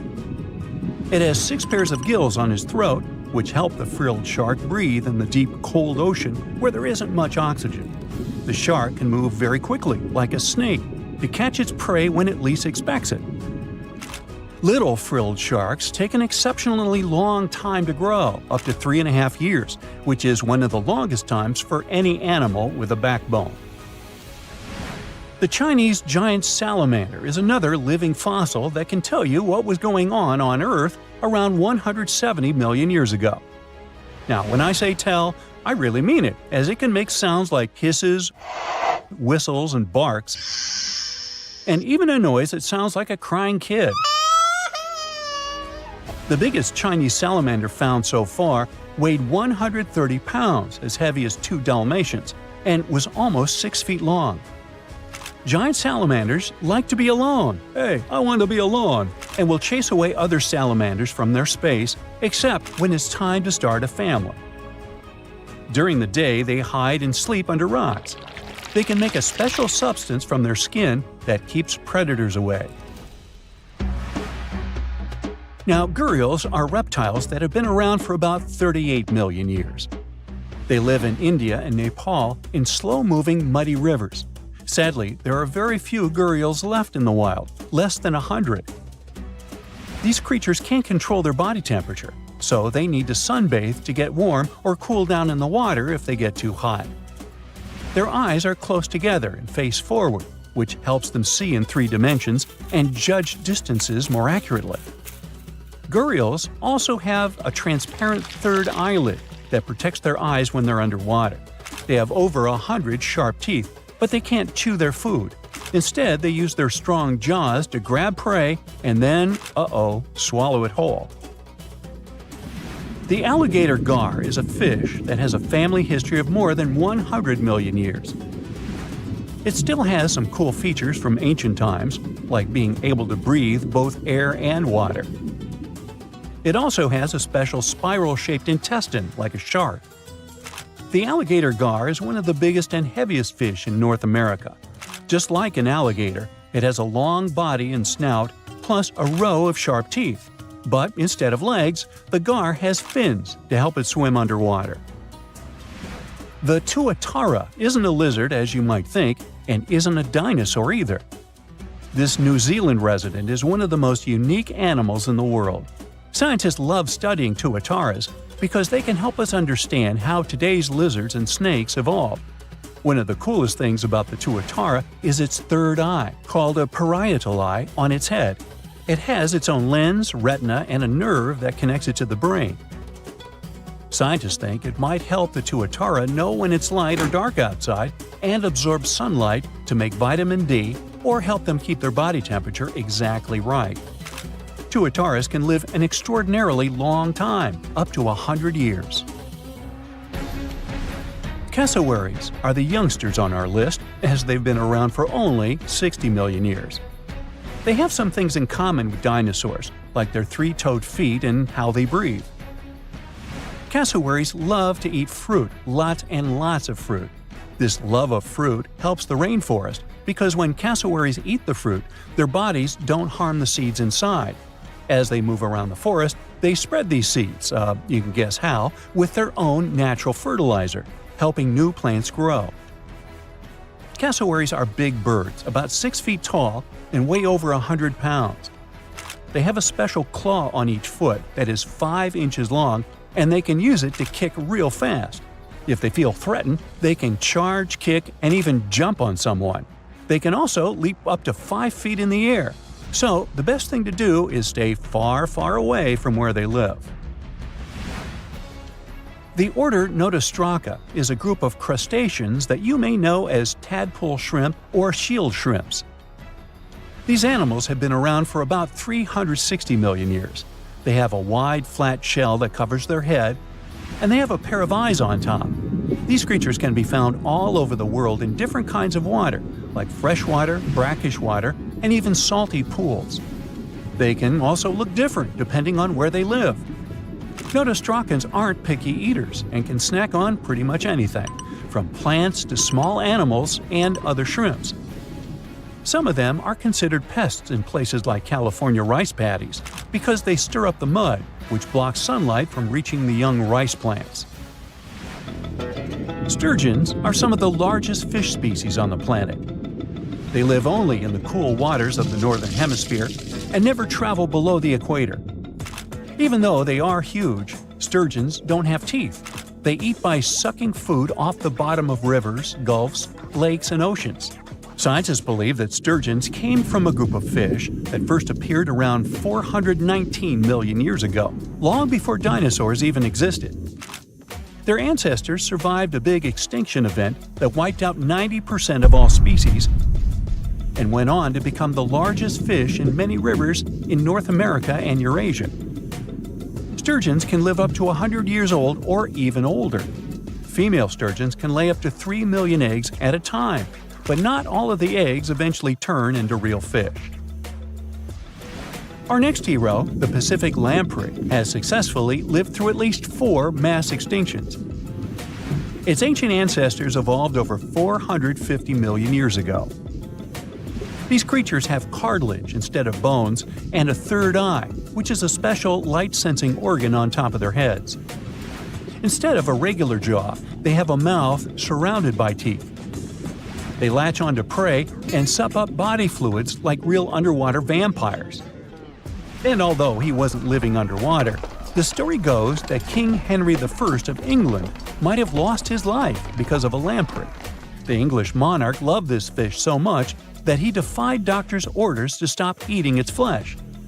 He got sick every time he'd have it, but the lack of bones and the unusual taste made the royal fall in love with it. As a result, he got some scary symptoms from eating lamprey and eventually passed away. Can you say clueless? The elephant fish, also called the Australian ghost shark, has been on Earth for around 400 million years. Even though they're related to sharks, they aren't actually sharks. Instead of bones, their bodies are made entirely of cartilage. These fish have a special shiny tissue in their eyes that can make their eyes look like they change color from yellow to green. Elephant fish can be pretty tough and will fight back if they feel threatened. They like to be alone and usually don't hang out with other fish. Horseshoe crabs also deserve the title of survival champs, as they've been around even before dinosaurs, since 450 million years ago. 4 species are still roaming the ocean from Maine all the way to Mexico. Horseshoe crabs are more like spiders than ticks than they are like real crabs. They have 9 eyes, plus extra light sensors near their tails so they can see really well. They breathe underwater using flap-like gills near their belly, and sometimes they use these gills to swim upside down. Every spring, when the tide is high, these creatures come up to the beach at night to mate and lay their eggs, and you can see hundreds of thousands of them. Now, if Earth's history were a movie, we humans would only take up the last second of the end credits. Our planet has been around for about 4.6 billion years, but our human story began about 300,000 years ago in Africa. Now our ancestors had some wild adventures in nature. They could have run into creatures so big they'd make today's elephants look like puppies. The woolly mammoth is a pretty famous animal, sure. His cousin, though, the Columbian mammoth, not so much. This giant used to roam places from Canada all the way down to Mexico. Unlike the furrier woolly mammoths, which hung out in colder places, these animals had shorter hair, resembling huge elephants. They also had incredibly large tusks, like 12 feet worth of spiraling, sturdy tusks. And they weren't just for show, they came in handy when facing predators. That includes our ancestors. If you think about sloths these days, you're picturing these adorably slow creatures. They couldn't possibly be in your list of most dangerous animals. Well, their grandparents might have. For starters, we call them ground sloths, and they vary a lot in size. Some were as big as rhinos, and others, like the Megatherium, were as colossal as elephants. Imagine seeing a 20-foot-long sloth which doesn't mind chewing on some meat every now and then, at least in theory. Ever heard of Bigfoot? Well, our next animal kind of looks like him, but is a distant cousin to orangutans. Meet Gigantopithecus, the largest primate to ever call our planet its home. Standing tall at 10 feet and weighing more than 600 pounds, these animals were amazing to look at in real life. Unlike Bigfoot, they weren't constantly hiding. In fact, it's believed they were peaceful and gentle creatures. Sadly, they faded away about 100,000 years ago, mainly because their food sources slowly became unavailable. Those lush, fruity forests they called home eventually turned into dry grasslands. Next on our list is the cave hyena.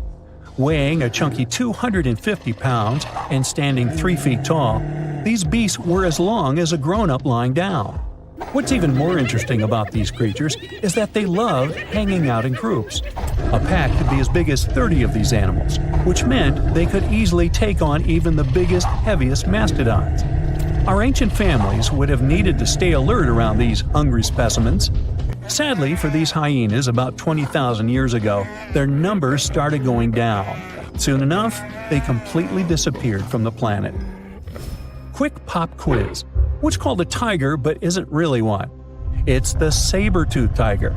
I mean, sure, they belong to the feline family, but they aren't technically tigers. First appearing around 42 million years ago, in July, I think.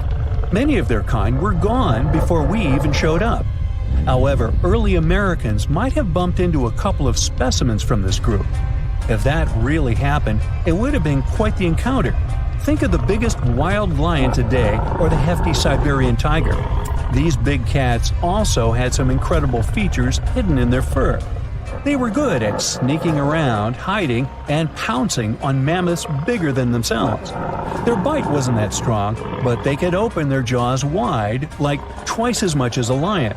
And although their teeth were a bit on the weak side, they had buff forearms to pin down their dinner, giving those big fangs a purpose. Not the kind of kitty you'd want to play with. Dire wolves made their debut about 250,000 years ago. They were like the gray wolves we know today, but a lot stronger.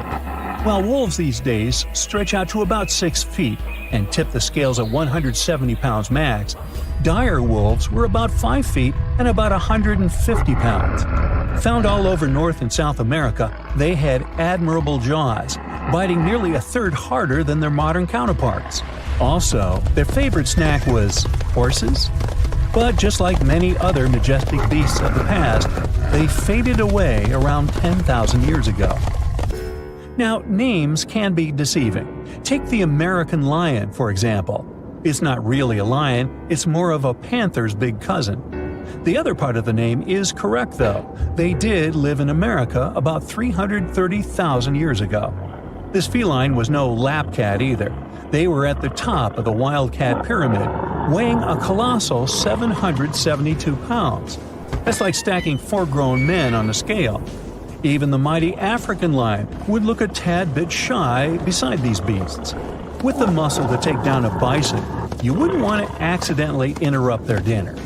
They parted ways with this planet around 11,000 years ago, right after the last ice age.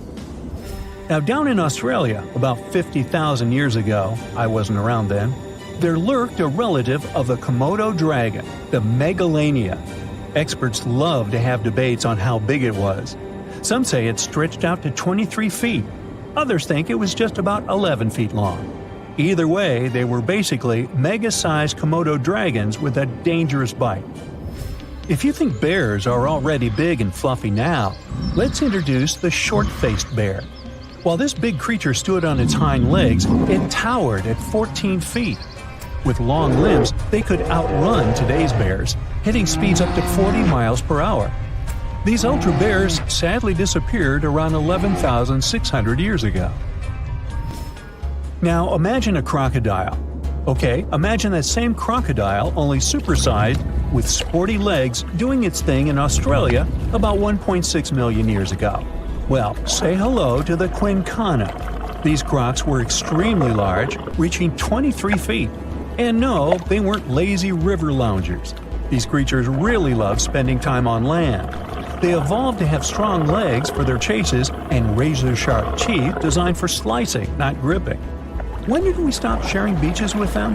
About 40,000 years ago. The name elephant bird might not sound familiar, but try to picture a bird that stood tall as high as a basketball hoop at 10 feet and weighed as much as a small car, 1,500 pounds. Their eggs were equally huge, like 150 chicken eggs bundled up into one. Now, as amazing as these birds sound, there's a lot we still don't know about them. They're hard to study, as most extinct animals are. Still, some recent studies have given us some clues. Scientists have been examining ancient molecules from their fossilized eggshells. It's an awesome piece of evidence, since these birdies' shells were thick, preserving precious DNA inside. Plus, there are tons of these eggshell fragments sprinkled all over Madagascar's beaches. Because of these findings, we now know these birds were herbivores and loved eating leaves and seeds. We also know the tiny kiwi bird is its closest living relative. Now, dodos were these amazing birds we also used to share the planet with. They're like distant cousins to ancient pigeons. To give you some perspective, imagine a chunky bird weighing about 50 pounds. Similar to chickens, turkeys, and ostriches, dodos were also the types of birds that couldn't fly. Their wings were small, and they had the muscle strength of, well, a wet noodle. Now, you might have heard the word dodo used as a name for creatures that aren't that bright. Don't get confused, though, by this name. These birds were in fact intelligent. Scientists were able to figure that out by studying their fossils. It turns out that they were good at smelling stuff, unlike most birds that are all about the visuals. These creatures aren't around for us to study anymore, but that might change. One evolutionary biologist is on a mission to fully understand these amazing ancient birds. On that note, she revealed that the dodo's DNA has been completely sequenced. There are even talks about potentially bringing dodos back to life. They would make a nice addition to the lovely beaches of Mauritius, the place they used to call home many, many years ago.